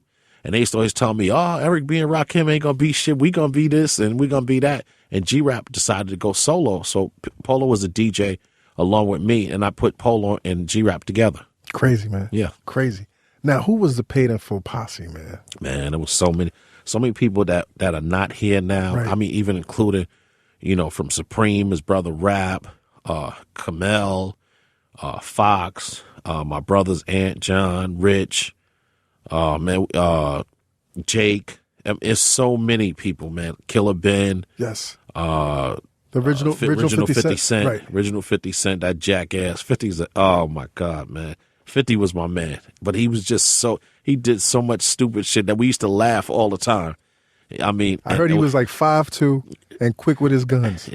If he was that tall. Right. And we used to just laugh. The silly shit. We get in the car. He had a Volkswagen Rabbit. And we get in there and just be laughing because of shit he used to do. How did you hook up with such a notorious crew, my dude? Just being a world traveler right. and going out there. Supreme was my man. Rap is my man. Right. Supreme's brother. Like a lot of people, if you look on the paid in full cover, people think that's Supreme, but that's really Rap. That's crazy. His older brother Rap. That's crazy, man. But I'm saying, man, here you are, this middle class cat. Yeah. You had some time in the streets, but your crew was notorious. Yeah, but I guess it comes from being around my father and my uncle, and right. these guys were really, dangerous guys in the street. My father, my uncles, you'll see them nicest guys in the world. Right. But they were dangerous. Fox will tell you, my father come out in a minute, he'd get his rusty 38. Tell me, right. y'all want some action? Right. Dad, go ahead in the house, man, with that old rusty gun. He said, see, them automatics y'all got, they're going to jam on you. I'm going to put 2 in your ass. Yo, I remember when the first time Freddie was on the show, Freddie said, yo, my reputation precedes me. But I was not the livest one in the crew. Yeah. That's crazy, man. Were you ever concerned though that your affiliation with the paid in full posse would derail your career? Definitely not, because right. I was always in control. We were family, and they all respected me. I respected them. And if I said this is not going to happen, it's not going to happen. So it wasn't like they were just wild banshees and they're shooting in the basement and this and that, and I got to pick up the pieces. We were family, right? And you know what I'm saying? And I said, look, man. Y'all can't do that. And it wasn't no, yo, E, we're gonna do what we want to do. No, this is gonna hurt what we're doing. So they were like, yo, E, let's leave it alone. I'll never forget we were playing Nassau Coliseum. We headlined Nassau Coliseum. Public Enemy opened for us in Nassau Coliseum. Wow. And they were shooting in Nassau Coliseum, and they came to me, the whole team came to me, yo, E, man, enough is enough, man. These Long Island niggas are shooting. Yo, we sick of this, man. We're going to turn the whole... What? Oh, no. No way. Look, we're going to get this money and we going. We got it, right? Yo, dog, we're not going to turn... I said, because we'll all wind up in jail out here. Right. I said, Nassau County police ain't playing with us. I said, we going to jail. As soon as we start shooting, we going to jail. Right. If not today, tomorrow we'll be in the can. Nassau County going to take us all out. They were like, yo, E, you right, man. And we did the show, bounced out of there, and it was like, yo, E, you right. That's crazy. Now, what was your role in the posse? Just keeping everybody together. Okay. Keeping the whole team together, whether it was the guys on Rakim's side, like Kamel and these guys, they came up with Rakim, but they're still my friends till today. Like, you can call Kamel, I can call Kamel and tell him, yo, man, I got a beef. Yo, E, I'm on my way. You know what I'm saying? Fox, all of them came up with Rakim. Yo, Fox, I got a problem. They said, nah, E, we got a problem. We on our way. Right. So, my thing was like keeping everybody together as a family. Once again, that speaks a lot to your character, man. Yeah. That these cats respected you like that. Yeah, and it's just, like I said, got it from my uncles and my father. These guys were dangerous guys, but the nicest guys in the world. Never forget, me and Rakim me and Supreme went to the Mike Tyson fight in Atlantic City. So this guy came and knocked Supreme down and hit him hard, right. Bumped into him. We turned around, it was John Gotti. So John Gotti turns around and says to Supreme, man, I apologize, man. These reporter fucks, man, took a picture I couldn't see, this and that. So we standing there looking as John Gotti, He shake my hand. He said, man, I apologize and this and that. So then some other guy comes up, it's Sammy the Bull. He says, hey, my friend John is kind of clumsy, man. Can I buy you guys a drink and this and that? Wow. We sitting there looking like, yo, this is John Gotti and Sammy the Bull. How fucking surreal is that? So we turn around. Never forget, we all turned around. Somebody said something. We all turned around together and took a picture. It was on the front page of the Atlantic City Press. Right. It was the funniest thing in the world, but it just goes to show you, John Gotti and Sammy the Bull ain't playing no game, but we were dangerous too because we didn't care. We don't care about no John Gotti and Sammy the Bull. Man, that could have we want some action. Right. We want some action, Right. but just the way he did it, like a gentleman. You know what I'm saying? Oh man, I apologize. Right. Man, come on, let me buy you guys a drink. And and you have to pick up that kind of mentality from these guys. If you want to be like these guys, or bigger than them, you got to pick up that mentality. Right. It's not about let me take my power and use that same power that you got can blow up in your face. That same exact power that you got will blow up in your face. Right. So, I'll never forget that. You got John Gotti going talking about, yo, I apologize. Sammy the Bull talking about, yo, my friend John is clumsy. Let me buy you a drink. Right. You know what I'm saying? So you got to, these guys that you watch that were larger than life, if you want to be like them, you really got to understand their mentality. These guys didn't walk around, yo, let me kill this person, that person, that person. You know what I'm saying? They did whatever they did because that's what they had to do at the time. But they weren't out in the public, pulling stunts like that.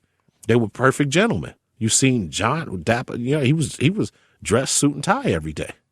You know what I'm saying? So, people forget that part of the movie. You know what I'm saying? Right. So if you want to be like them guys, you have to take the same mentality. Right. Were you a dangerous guy? No, I'm the nicest guy in the world. I don't want no problems. I don't want no action. At all? No, I don't want no action. But your reputation. Like, don't fuck with Eric B. Yeah, but you know what it is? When you like I told you, when you have that power, you can't use it because it will blow up in your face. Right. I'm a guy. I'll tell people in a minute. I went through the tunnel in George Washington Bridge, and a guy in an 18-wheeler pulls up, little Spanish guy. He jumps out the 18-wheeler. He starts knocking on my window. Yo, you didn't see me. You cut me off. And I rolled the window down and said, yo, you want some action over this for real? I said, are you serious, man? And he was knocking on my window like he wanted some action. Right. And I said, yo, are you serious, man? Is that serious? I said, all right, man. I got out the car. He ran and jumped and locked the door. I was like, yo, and He's about to give him that action. Huh? Yeah, but it's like, at the end of the day, it's like, how do I go back and tell somebody I had a fight in the George Washington Bridge? It's the stupidest shit in the world. Sometime you got to grow up. Of course. When I was young, I wanted to box. I wanted to fight. I thought, man, fight the power. I'll never forget. James Brown hated me to the day he died. Really? Hated me to the day he died. Because all the London press was saying, Eric B brought your career back. Fuck Eric B. That's what James Brown. Fuck him. Right. Fuck him. Fuck the world. Who the fuck is this rap guy to bring my career back? I'm James Brown. Right. Fuck Eric B. Because remember, he had just got out of jail. Right. And we started playing all his records. He was like, remember, Daddy O said, talking about James Brown in his record. And so James Brown was old until Eric B and Rakim came out with I Know You Got Soul. All that jazz, right. Yeah. So James Brown hated me. Took that personally. Of course we took Did you ever meet? No. Let me tell you the stupidest shit in the world. We're out on the road. We're in Texas. We go to Texas. We buy all these guns. We like, man, we're going to James Brown show. We're going to kill James. The stupidest shit in the world. Paid in full posse, exactly. Right? The stupidest shit in the world. My father said, what? Oh, your father was on the road with y'all? No, my father, we come back. We told, man, yo, we going to do this. But we're about to shoot up. You the stupidest niggas I ever. Yo, we about to shoot up James Brown? Yeah, we want some action. We young and stupid. Just the stupidest. That's what I'm saying. So you learn from that stupid mentality, fighting if you're women. If you're fortunate. You gotta, fighting women and all of that. That's the dumbest shit in the world. Right. Walk away. Walk away. It's hard. It's hard because your ego gets in the way. Walk away. When you're young and stupid, you got an excuse. Right. I'm somebody's grandfather. I got no excuse. I beat the woman up. You don't want to hear that shit from me. Yeah. What do you mean Eric B beat his broad up? You don't want to hear that shit from me. You didn't hear, talking loud and this and that. You just got to say, you know what? I'm out. You got to learn from, the silly shit that you do when you're young. Like a lot of people say, well, Eric, you have a different mentality. I do, because I learned from being young. Do I fight? I fight in my sleep. That's the easiest thing to do. But it's hard to be nice. But you know what I'm saying? But you got to do it. Right. Getting into an altercation. I'm somebody's grandfather. What am I doing getting into an altercation? Risking everything. Yes. You giving the police a free shot at you. Right. For what reason? You know what I'm saying? I'm not doing no silly ass shit like that. Sometimes you just got to swallow it. I went to a show and the guy came by and we're with a bunch of people. I'm with my friends, the deputy mayor from Newark, and we're sitting there. And so the guy comes in the aisle. I'm sitting in the corner. So I jump up to pay for, we bought some water or something. Guy behind me goes, yo, sit the fuck down. Yo, all I'm doing is paying for the water. Right. Yo, man. What are you missing? Yo, I look back. I was like, man. Let me just eat that, right? Yeah, I had to, man. I was like, whew. I said, man, just stupid altercation. Right. Now, if you see me paying for the water, it's not like I'm standing up to obstruct your justice. Right. See, I'm not disrespecting you. Yeah, all I did was pay for the, right. And just, I guess he wanted to show off in front of the broad. Probably. Yo, sit the fuck down. What? You talking to me? I was like, man, you gonna get everything you want. That's crazy. What was your relationship with Alpo, man? Alpo was my man. Really? Alpo was, that time laughing, joking, funny. You know what I'm saying? We had a great time. I remember when everybody was talking about Alpo had the video camera, was videoing all the chicks. Mm-hmm. He didn't have no camera. I'm the one who took him to get the camera. Mm. We went to Lazarus Electronics on 125th Street, and he bought the video camera. That's when first time he bought a video camera. And I mean, he was cool. That was my man. Haitian Jack. Jack, that's a different animal right there. Jack was all over the place. Jack was my man. Is a good guy. I mean, we had a great time together too. Jimmy Henchman, man. Same thing. We were cool with everybody. You know what I'm saying? We crossed all lines. We were cool with everybody. What do you think about his situation right now? Like, just how I think it's a mess, man. Right. I think it's a mess. I mean, Jimmy, man, may Allah be pleased with him. It's just, man, it just got messy. And a lot of people start telling and this, that, and pointing fingers, and it got really messy. I think Jimmy, as a brain, as a black man, a thinker, was one of the greatest thinkers, that I've met. But it just got messy, man. Right. It just, people telling on him, saying this, he did that, he didn't do this and didn't do that. And, it just got messy. Whether it was substantiated or not. Yeah. Just talking. Yeah. That's crazy. You dated Wendy Williams, man? Nah. You never did? I don't talk about women. Okay. You know what's so funny? She said you did. That's what, what's so funny, man? We laugh about that. I'm still a gentleman. Right. And I respect that, man. I believe that at the end of the day, we were friends. Right. We were cool. And, saying people dated and this, that, and the other, I think that's some childish shit, right. man. Okay. To really, gain notoriety. Oh, I used to do this with Wendy. What? Come on, man. That's not the way, I want to see my grandson talk about women or talk about somebody or even get yourself into that mode. Right. You know what I'm saying? Wendy's married. Mm-hmm. Has a beautiful son, husband, and great career, and career. And I wish her the best. Did you ever think she would be? Of course, you knew that. You saw it. Of course, great speaker, man, very articulate, man, and a great person, on the inside. Of course, I seen that vision coming. I think she's a great person, but I would never sit here. Oh, I did this with Wendy. What am I getting out of that? Right. Like, that's the stupidest shit in the world, right. man. It's like Wendy was, my father loved Wendy, man. May Allah be pleased with him.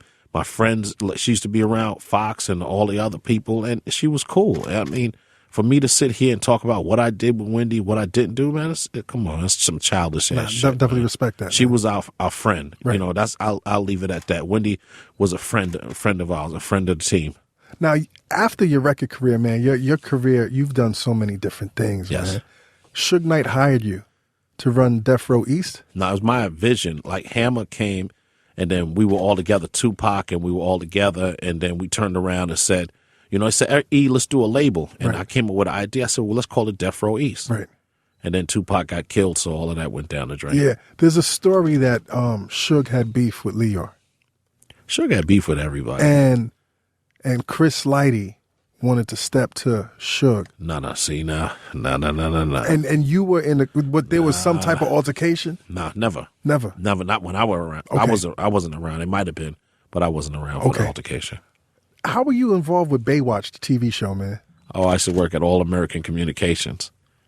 We did Baywatch, and then we had the record label. It was a like great. What'd you do for Baywatch though? I mean, I was vice president of operations. Really? Yeah, I was vice president of operations. Then it I was there on the music Yo, side. how smart are you, Eric? How smart are you, man? I'm not that smart. Come on, stop I'm playing, not that man. Smart. I'm not that We smart. talking about Baywatch, dude. You go from Paid in Full to Baywatch? I'm not that smart. That's crazy. Gold man. and Rolls Royces went up and we didn't capitalize on it, so I'm not that smart. You sat down with both George Bushes in the White House. Of course. I love it. How was that? Like, how? It's cool. They're cool guys. You know what's so funny? George W. Bush, just the son, he actually had more black people in his cabinet than any other president. I heard he's a cool cat. Yes, in person. He just don't like people begging him and stuff like that. It was one of the nicest guys in the world. You got to remember, he had Condoleezza Rice. He had Eric Holder. Yes, Eric Holder was my neighbor. Right, really. Eric Holder lived around the corner. That's crazy. You know what I'm saying, from me. So, he had more black people in his cabinet and appointees. Even the black guy, he ran the housing department. I mean, everybody. Look at all his appointees. And, and when Kanye said he doesn't like black people, I was like, I don't know where he got that from. Because he had more appointees in his cabinet than any other president. Black people in his cabinet than any other president. That's crazy. One of your biggest personal accomplishments is sitting down and meeting and talking with the late, great Nelson Mandela. Wow. That was the funniest thing ever. How'd that happen? We had a dinner for Mandela when he came home. Right. At Robert De Niro's place. Okay. And so probably about 20 of us. And the funniest thing in the world was my father went with me. We went down there, and Mandela loves boxing. Mm-hmm. So he was a boxer before. Yeah. So he has the Secret Service with him. He got his own detail with him. So he comes over to the table, my brothers. So my father gets up and he's hugging my father, my brothers. So he starts talking about Joe Louis. And my father, so now the Secret Service, they're not trying to be right up on him because it's only 20 people in there, and they're not trying to, let him breathe. So they're on the perimeter outside. So Mandela gets up in the middle of the thing, and him and my father are talking about boxing. So Mandela got his hands up. My father got his hands up. The Secret Service goes, oh, my God, they get ready to fight in the middle of the floor. So the Secret Service runs over there, and Mandela goes. So then they come over, the assistant comes over, starts whispering in his ear. He says, hey, don't interrupt me when I'm talking to my brothers. Don't come over here again. And so him and my father are standing in the middle of the floor and throwing punches. It was the That's weirdest amazing, thing, weirdest that thing I has ever to be seen. So amazing. And my father, never forget, Mandela had a glass and a napkin and stuff like that. My father said, Mr. Mandela, is it all right if I keep my brother? I'll give you anything I got. My brother, is great to see. They're in there with their hands up and showing each other boxing moves in the middle. I'm like, this guy, and my father, never forget, I've never seen my father cry. And tears came down. He said, man, Eric, I can't believe this, man. I can't believe I'm here with Mandela. And I'm sitting here with one of the greatest men of all times. Man, it's so beautiful hearing about your relationship with your father, man. Yeah. Yeah. And you know what's so funny? Everybody else had a relationship with my father, whether it be Flavor Flav, Fox, or anybody else. Everybody else used to, Flavor Flav would come to my father's house about 4:00 in the morning and he'd show off his new car. Mr. B, I got a new car. Shit, nigga, Flavor Flav, boy. He said, Flav, my neighbors, you're going to wake up my neighbors. You know what I'm saying? And he was like a father to everybody, everybody in the team. Like, even if we had women that came from out of town to see us, they go hang out with my father before they come to see us. Right. And he'd take them around and all that kind of stuff. And he really was a father to the whole team. I think the most fortunate thing, though, about your relationship with your father is that he was very proud of you. Yeah. Yeah, without a doubt. I'll never forget. He was like, I bought him the Rolls. I gave him the Rolls Royce. He was like, Eric, who? And I remember him telling me, he's like, who else, their son bought them a Rolls Royce? He said, I ain't got no friends that their son bought them a Rolls Royce. And he was proud of it. Right. He was very proud of it. Right. You talked about boxing. You're involved in boxing right Yes, now. I love boxing, man. You're on the New Jersey Boxing Commission? No, I got my own boxing belt. Okay. But, it's being in boxing is great. You could do so many different things. Right. Like when I managed Floyd Mayweather, right. Oliver McCall, right. Riddick Bowe. I've done so many different things in boxing that I love it. It's one of the greatest sports. And I love it. You have a community center. Yeah. In Newark. Yeah, we do. I did that for years. Right. And is it still running? You're ready to open a new one. Okay. So I've done that for years. Hey, you did your homework, Jay. I mean, that's what I do, man. Okay. Nominated Yeah. for the Rock and Roll Hall of Fame. I knew he wasn't going to win that. Why? Because I remember all the newspapers start talking about Eric B. and Rakim should walk in the Rock and Roll Hall of Fame backwards. And the Rock and Roll Hall of Fame are really temperamental guys. Right. And I knew it. I remember, what's his name was on the board, and he wrote everybody on the board letters saying how important it is for us. And I knew it wasn't going to work because I remember other people in there, talking about being in the Rock and Roll Hall of Fame. And I knew it wasn't going to work. I knew it. The way they were talking about it, Rock and Roll Hall of Fame will turn their back on you in a minute. Of course. Oh, they're not playing at all. Oh, you're going to force us to put them in? Ain't no way. What else are you working on these days, man? Everything. Like what, man? Everything. You TV? know what? You know what it is? Yeah, TV. But you know what it is? Being retired, you do everything. You know what I'm saying? I wake up in the morning. I can't believe you're sitting here telling me you're retired. Yes, man. I wake up I got one of the greatest lives in the world. I wake up in the morning. What am I going to eat? Yo, what kind of time? You don't have to think about anything other than shit like that. What kind of suit am I going to put on today? Did I wear that tie before? Let me go back to the pictures. I got a great life. No man. stress. By the grace, of course. No stress. It's stressful. People try to stress you out, but I don't let them, man. I'm telling you, when I say I'm at peace with myself, I'm at peace with myself. Whatever happens is going to happen. What do you attribute that to, man? Does that go back to your father again? And My father, my uncles, my mother, all of them have this like monotone, temperament. My grandmother, oh my God, man. My grandmother, her face, like everybody asks, well, Eric, where do you get that face from and that look? My grandmother was one of the most God-fearing women you ever met. She'd read the Bible, for lunch. She'd read the Bible. But if you seen her face, you'd be like, man, I'm going to go stand outside. Your grandmother. Right. But she was one of the nicest women that you ever met. Like my grandmother, we'd come off tour and drive to Rouville, Mississippi. The back road, there's only one traffic light in the city. Come through there. We'd come through there 3, 4 o'clock in the morning. My grandmother would get out of the bed and cook for us.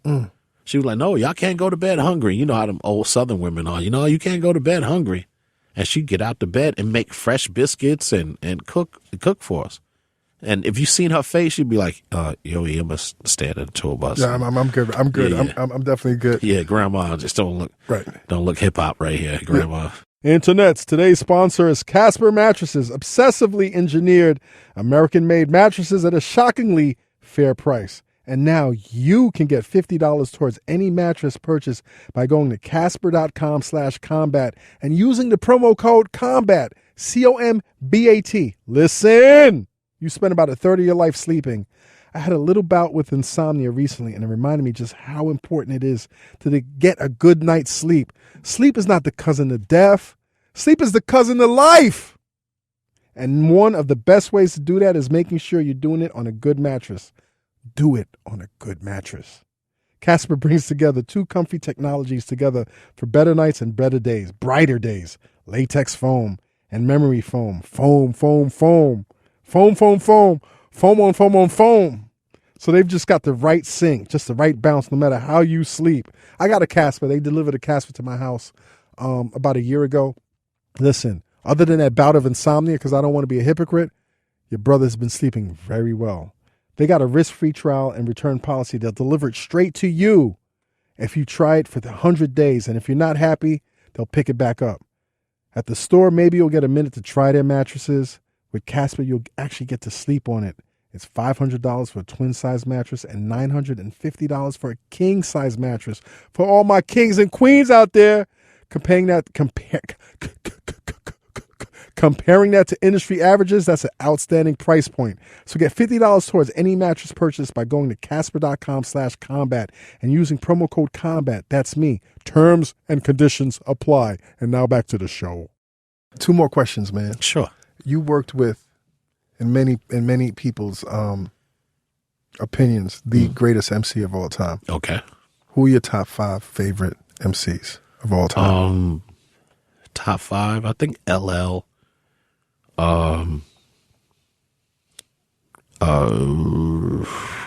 It's rough, man. I really don't have a top 5. I think LL is underrated. Melly Mel is definitely a great inspiration. Melly Mel's deep. My first favorite MC. Deep, man, deep. I mean, you know what? I find some greatness in everybody, even the new guys, man. I love Drake, man. Drake is amazing. I love the way he pushed the envelope. And I tell him, I told people, I said, Drake's best work has not come yet. Yeah, exactly. I said, the kid is still getting acclimated into being a star and being comfortable. Listen to his momentum. His momentum is crazy, man. Yeah. I said, Drake could be around for the next 20 years if he chooses to. Wow. But listen to this. He still hasn't went back into acting mode. Look, I laughed at the commercial. The commercial, you could see his acting skills in the commercial that he has. I mean, you know, these new guys, I mean, even Lil Wayne, these new guys have pushed the envelope. Kanye's, you know, pushed the envelope. You know what I'm saying? Then you still have, the other guards around. You have Nas and you have Jay-Z still around. You know what I'm saying? These guys are still around and ready to go. It's good to hear you commending the new generation, because a lot of people from that era don't, man. Because they're hateful, because they didn't take care of their business. They're mad at the new money that these guys are getting. You got to remember, Eric B. and Rakim put themselves in a great position. Eric B. and Rakim go on the road, we get 150, 200 grand a night. You know what I'm saying? We put ourselves in a great position, and a lot of people didn't put themselves in that position, and they're hateful. Like I said, I'm in a great space. You know what I'm saying? I'm at peace with myself. So you can appreciate everything. I'm not mad at nobody. Right. Mad about what? Right. These new guys getting it? Let them get it. Let it get it. I'm still the elder statesman. I'm good. Come on. Who picks up $150,000, $200,000 a night? You know what I'm saying? So I'm saying I laugh. I think it's great. You know, these new guys running around doing it. I remember when we were young doing the same thing. And it's a great time. Oh, well, they didn't make records like you guys. It's a different era. They're not supposed to. It's a different time. They're not supposed to be paying all that money in the studio with all that tape and the engineer. It's a different time, different day. These guys, you know, what they're doing, you know, they're great for this era. You know what I'm saying? And I'm saying it has to change. The music has to change. Every 6 months, you know, you got a new star. Every year you got somebody else that emerges, and it's great. It keeps the art form going. It keeps the music going. You know what I'm saying? Look, we're 30 years later, and we're still the hottest music, the hottest genre out there. We're still the most influential. Still driving pop culture and culture around the world. Of course, and it's getting better every day. Come on. We're in places like Ibiza and places like that. You know what I'm saying? Where we come into the club, we're like seeing a dinosaur on 125th Street. Right. Oh my God, look at this. So I think that these young guys are great at what they do, and get out the way. Right. You know what I'm saying? I tell people, if you don't like them, get out. If you don't like them, you don't like them, get out the way. You don't have to like this. Turn it off. Right.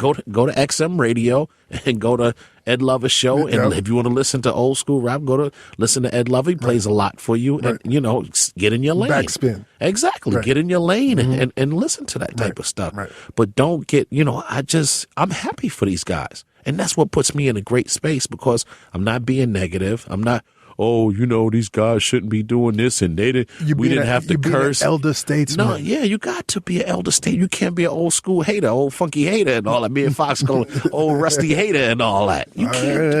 Who got time for that silly shit? I don't got no time for that. Man, you should embrace these young boys and teach them stuff. And like I tell them, don't fall in the same holes I fell in. Don't have kids out of wedlock. Don't have kids by different women.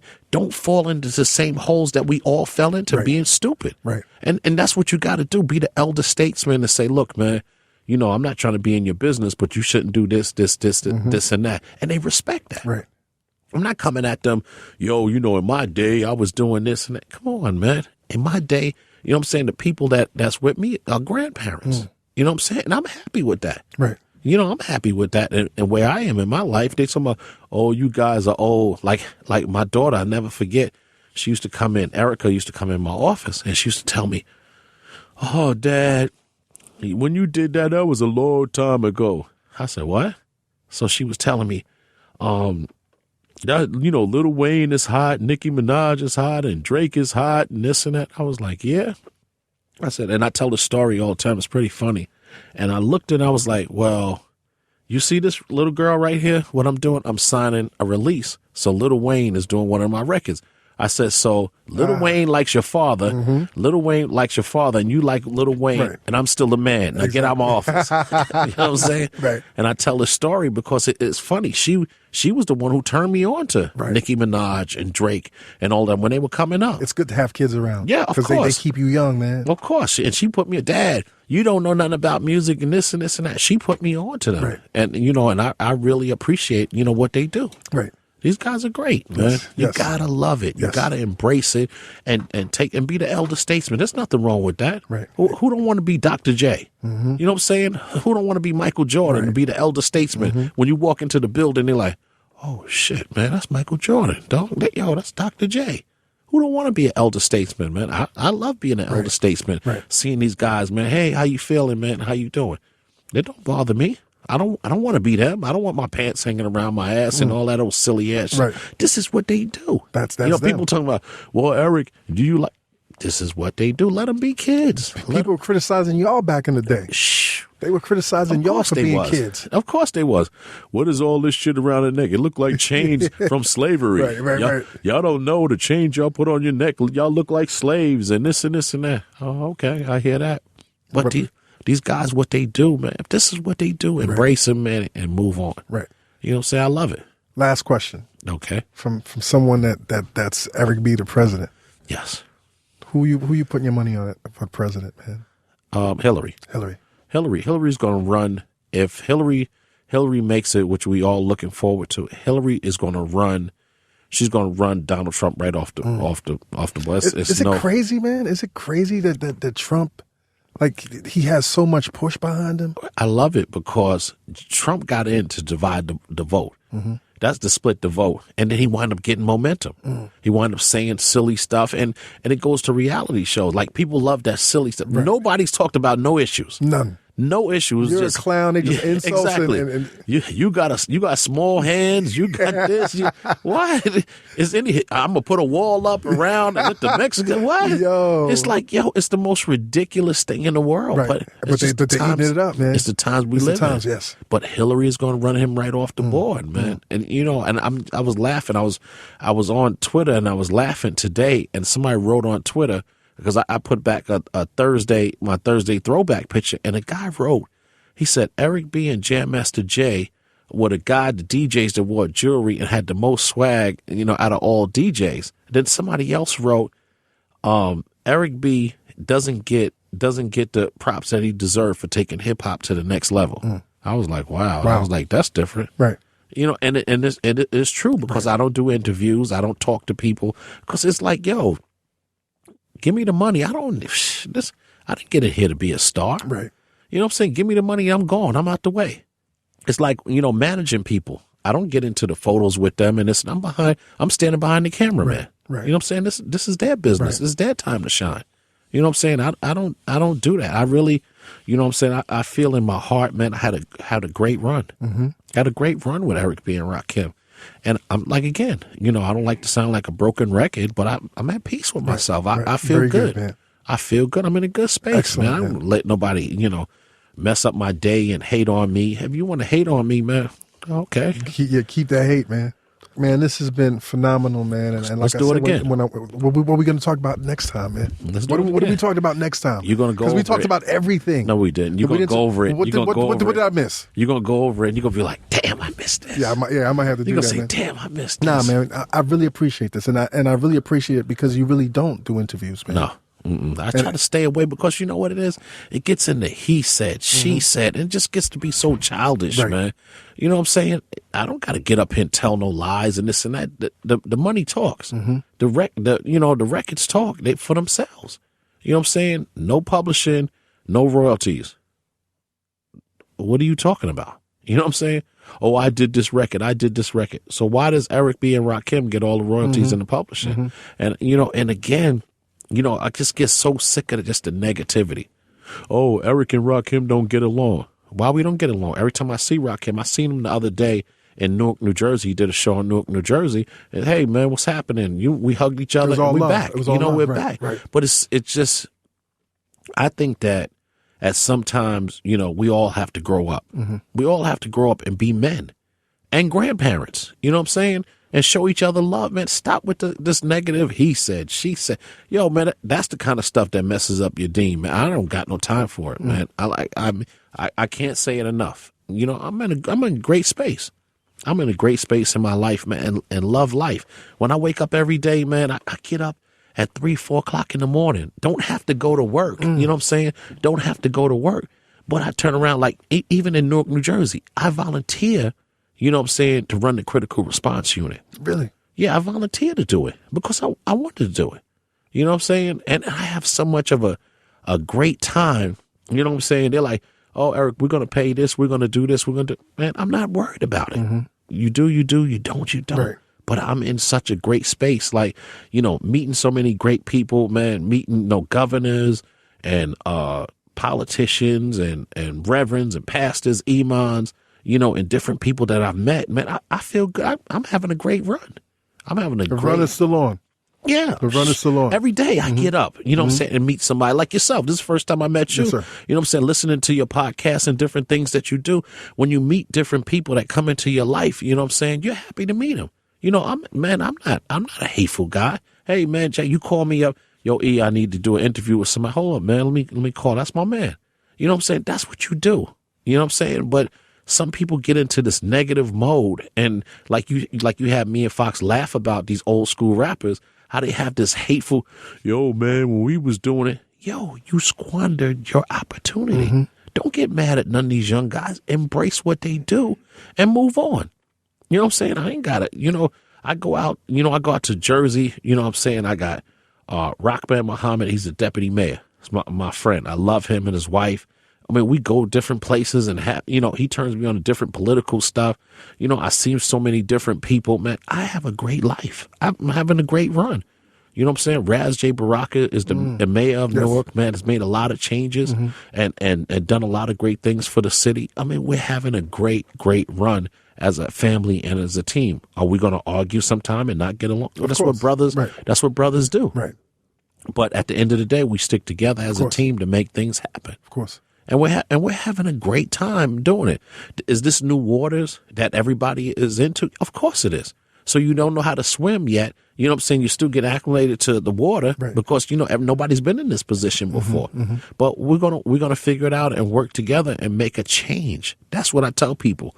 You got to get into politics. You got to get into change. You can have all the money in the world, but at the end of the day, if you don't know who to call, you can have garbage in front of your house, have all the money in the world. Who you going to call to pick it up? You going to call the 800 number and leave a message? Or you going to call your local politician? Yo, man, I got a problem. Somebody keeps dumping in front of my house. What? Let me call sanitation. They're on their way to get it. Right. You know what I'm saying? So you got to, I keep telling people now, don't sit there and complain about Trump. Don't complain about Hillary unless you're going to get out and do something. Right. Get out and vote. Right. Get out and vote. And, you know, they said, Puff said something, voting does matter. Voting does matter. You got to get out and vote.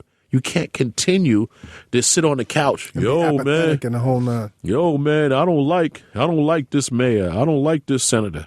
Well, get out and do something about it. Change it. Get out and do something about it. Get out and vote. Get out and get you continue the people and put them all together in the room. Hey, we're going to go out and start a movement. You know what I'm saying? That's what I'm doing now. That's what it's about. All these different races, the governor's race, the president's race. There's so many different people out there that are great that you want to support. Right. You know what I'm saying? You gotta support these guys that are great. Like even for the governor's office, you gotta support them. Like we're gonna have to make a decision. What are we gonna do with de Blasio? Are we gonna keep de Blasio? Do people like de Blasio? I think I met him personally before he became mayor, and he was a great person, but does he know how to run the ship? I don't know. I haven't been here in New York. Like, what is the vibe here? Right. Are people happy with him? You know, I think people don't know if they're happy. It's like they're not impressed. Gotcha. That's what it is. I think people are not impressed with the vibe that he came in. Yeah. And what's changed. Personally, he's a great guy. Yes. When you talk to him one-on-one. Right. Personally, but that doesn't mean that it translates into running the city. Right. And, you know, that's a sad thing. I mean, you know, I like him as a person, but is he running this? I don't know. I'm not here every day. I can't check the temperature of the water. So what do we do about the mayor? It's real tepid. Yeah. So what do we do about the mayor's race? You know what I'm saying? What do we do about the governor's race? It's time for us to grow up and really set the tone.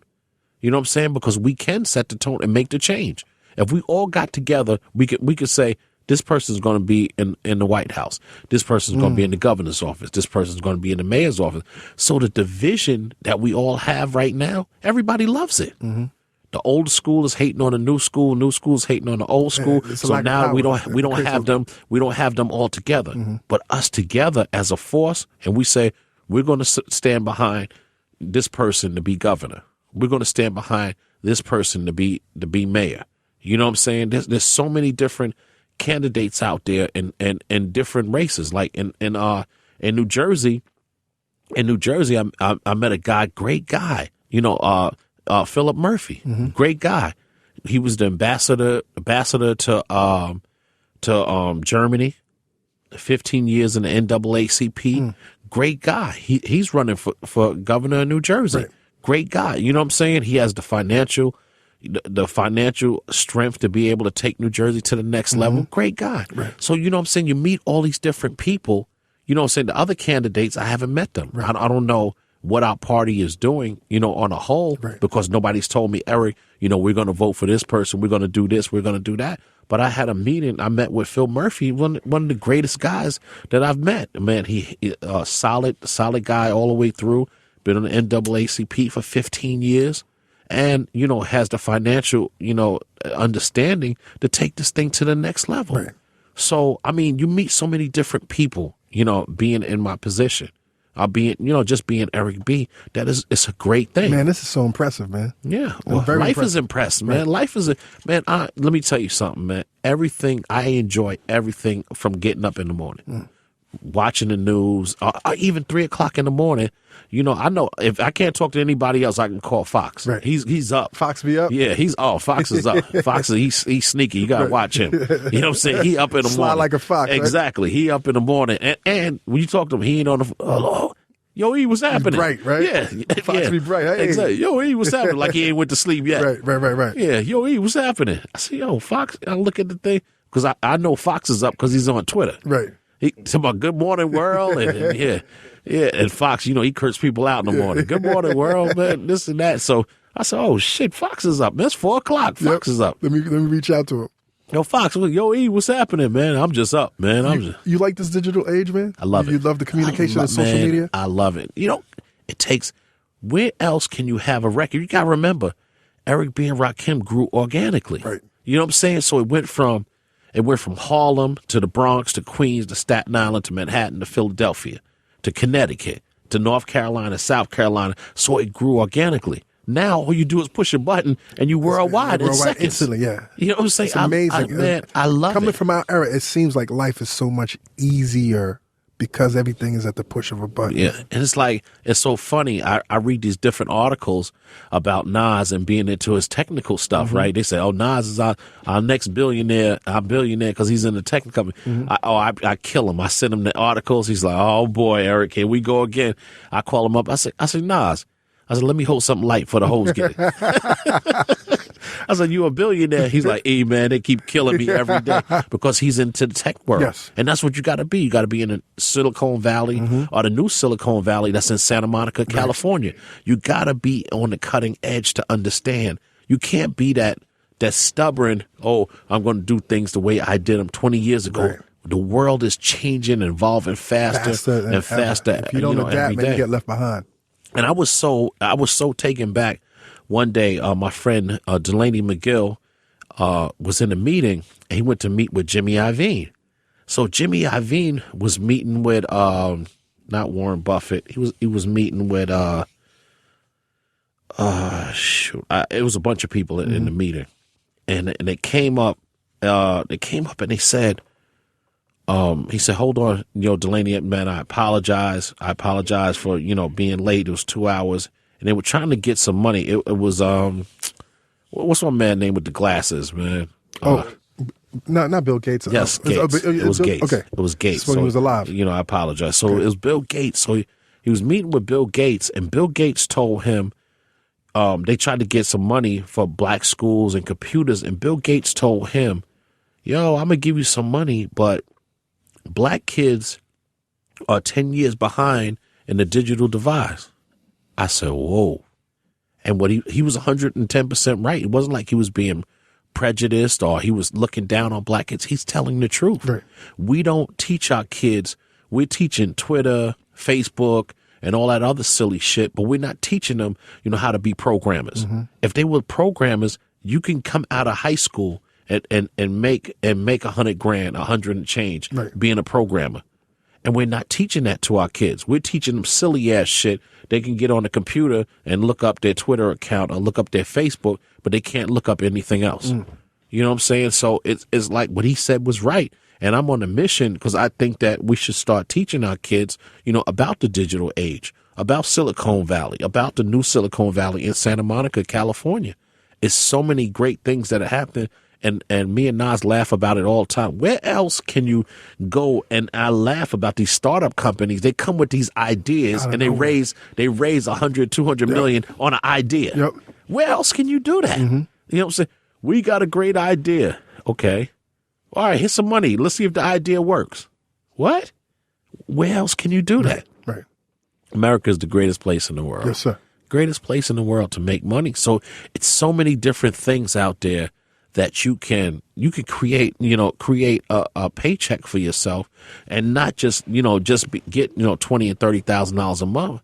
I mean, $30,000 a year. You can get big money if you're into this stuff. All you gotta do is pick it up and learn. Yep. It's great stuff. It's there for you, and we have to push our kids into it. You know what I'm saying? We can't just say, Facebook, Twitter, and all this other silly ass shit, just playing games. What about what's going to take us to the next level? Right. You know what I'm saying? Pretty soon, I seen all the stuff. Amazon is delivering stuff right to your house. Within hours now. Yeah, they deliver it. Within hours, the same day. Yeah, so I'm saying, how can you be involved? Right. You know what I'm saying? I want to get involved. I want the money. Yeah. How can I be involved? You about to jump in this tech game, man? Got to. I've been in it. I've been in it since day one. playing with transistor radios. Right, I'm in. exactly. You know what I'm saying? I'm in all the way. You're plugged in. Oh man, I got to be, man. Yes, sir. You got to know what's happening around here, man. And all of this stuff is just swirling around people, and it's just going around them, and they don't even see it. You got to snatch it. Yeah, you gotta get into it.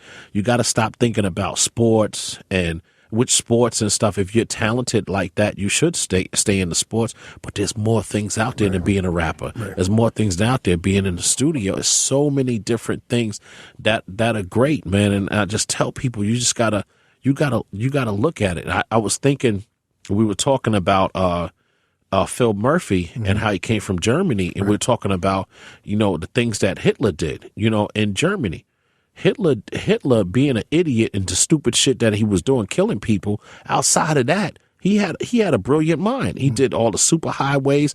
Even the way we record these microphones were actually made for Hitler. If you look at our microphones during Nazi Germany, yeah, right. Because what they did was they had AM radios, and they wanted Hitler. He was a little short guy, so they wanted him to sound like he was larger than life. So they had the ceramic-based microphones, and the U-47s, and all of them were made for Hitler. So that's what I'm saying. It was so many different things that came out of Germany, outside of Hitler doing the dumb shit he was doing outside. And you gotta learn from these different things and understand the world. This is a whole world out there. It's a lot of stuff outside of, East Elmhurst, Queens. There's a lot of stuff outside of New York City. Man, the internet is your eyes and ears to the world. Yes. And that's a great thing. And people have to pick that up. Yep. You can't just you got an internet. There's nothing that you can't research. Nothing you can't find. You want to know, what I'm saying? If I mix these two colors together, what happens? Right. Go on the internet and find out. Yep. It's a great thing, man. And people have to take advantage of it. It's either we take advantage of it or we get taken advantage of. Yeah. And I have a saying, if you're not at the table, you're on the menu. You know what I'm saying? That's a good saying. If you're not at the table, you're on the menu, and that's why I got into politics and things that I do, because if you're not at the table, sitting at the table, you're on the menu. About to get 8. Yeah, exactly. Yes. Listen, Eric, man, this has been an honor. Like I said, man, let's do this again. It's my honor, man. Definitely. I'm telling you, you're gonna get back and say, God. No, let's definitely do this again. Yo, Fox, man, thank you for making this happen, man. Not a problem. Internets, dream those dreams and man up and live those dreams, because a life without dreams is black and white, and the universe flows in technicolor and surround sound. Bow. Yeah, exactly. Hey, yo, internets, make sure you tune in next week to the third episode of the Weekly Drop featuring myself and the big homie Mika, a.k.a. B-Side Anthems. Yup. That's what's good. That's what's good. I don't even Yonkers is upstate New York. Yo, fuck that shit. Yeah. No, it's Jersey's not. the start of the South, by the way. Yes, that I agree with. This is Meta, by the way. Yeah. Yeah, just email me at mihente.com. Samir Karam at Gmail. He's like, oh, wait, that is my Gmail. That's really his Gmail. That My is bad. his. Edit that out, man. Edit that out, man. He's like, All right, man. So tell them where you can check it out. All right, so internet, check out the Weekly Drop on iTunes, SoundCloud, your local bodega, Hot 97, Power 105.1, Snap, EBT, BET, MTV, VH1, Catfish, Suspect, all that. Love and Hip Hop, the Weekly Drop, baby. Yeah. And stay tuned next week as we drop the third episode of the Weekly Drop. Hashtag the Weekly Drop. This episode of the Combat Jack Show was produced by Jonathan Mena, executive produced by A. King and Chris Morrow, engineered by Samir Karan, and recorded in the Engine Room Audio Studio in downtown Manhattan. This is an official Loudspeakers Networks production. Yo, what's the deal, Combat Jack? I want to give you a shout out. It's Dirty Doe. Follow me at Dirty Doe Records. And that's Doe with a D-O-E. Alright? Brrrr.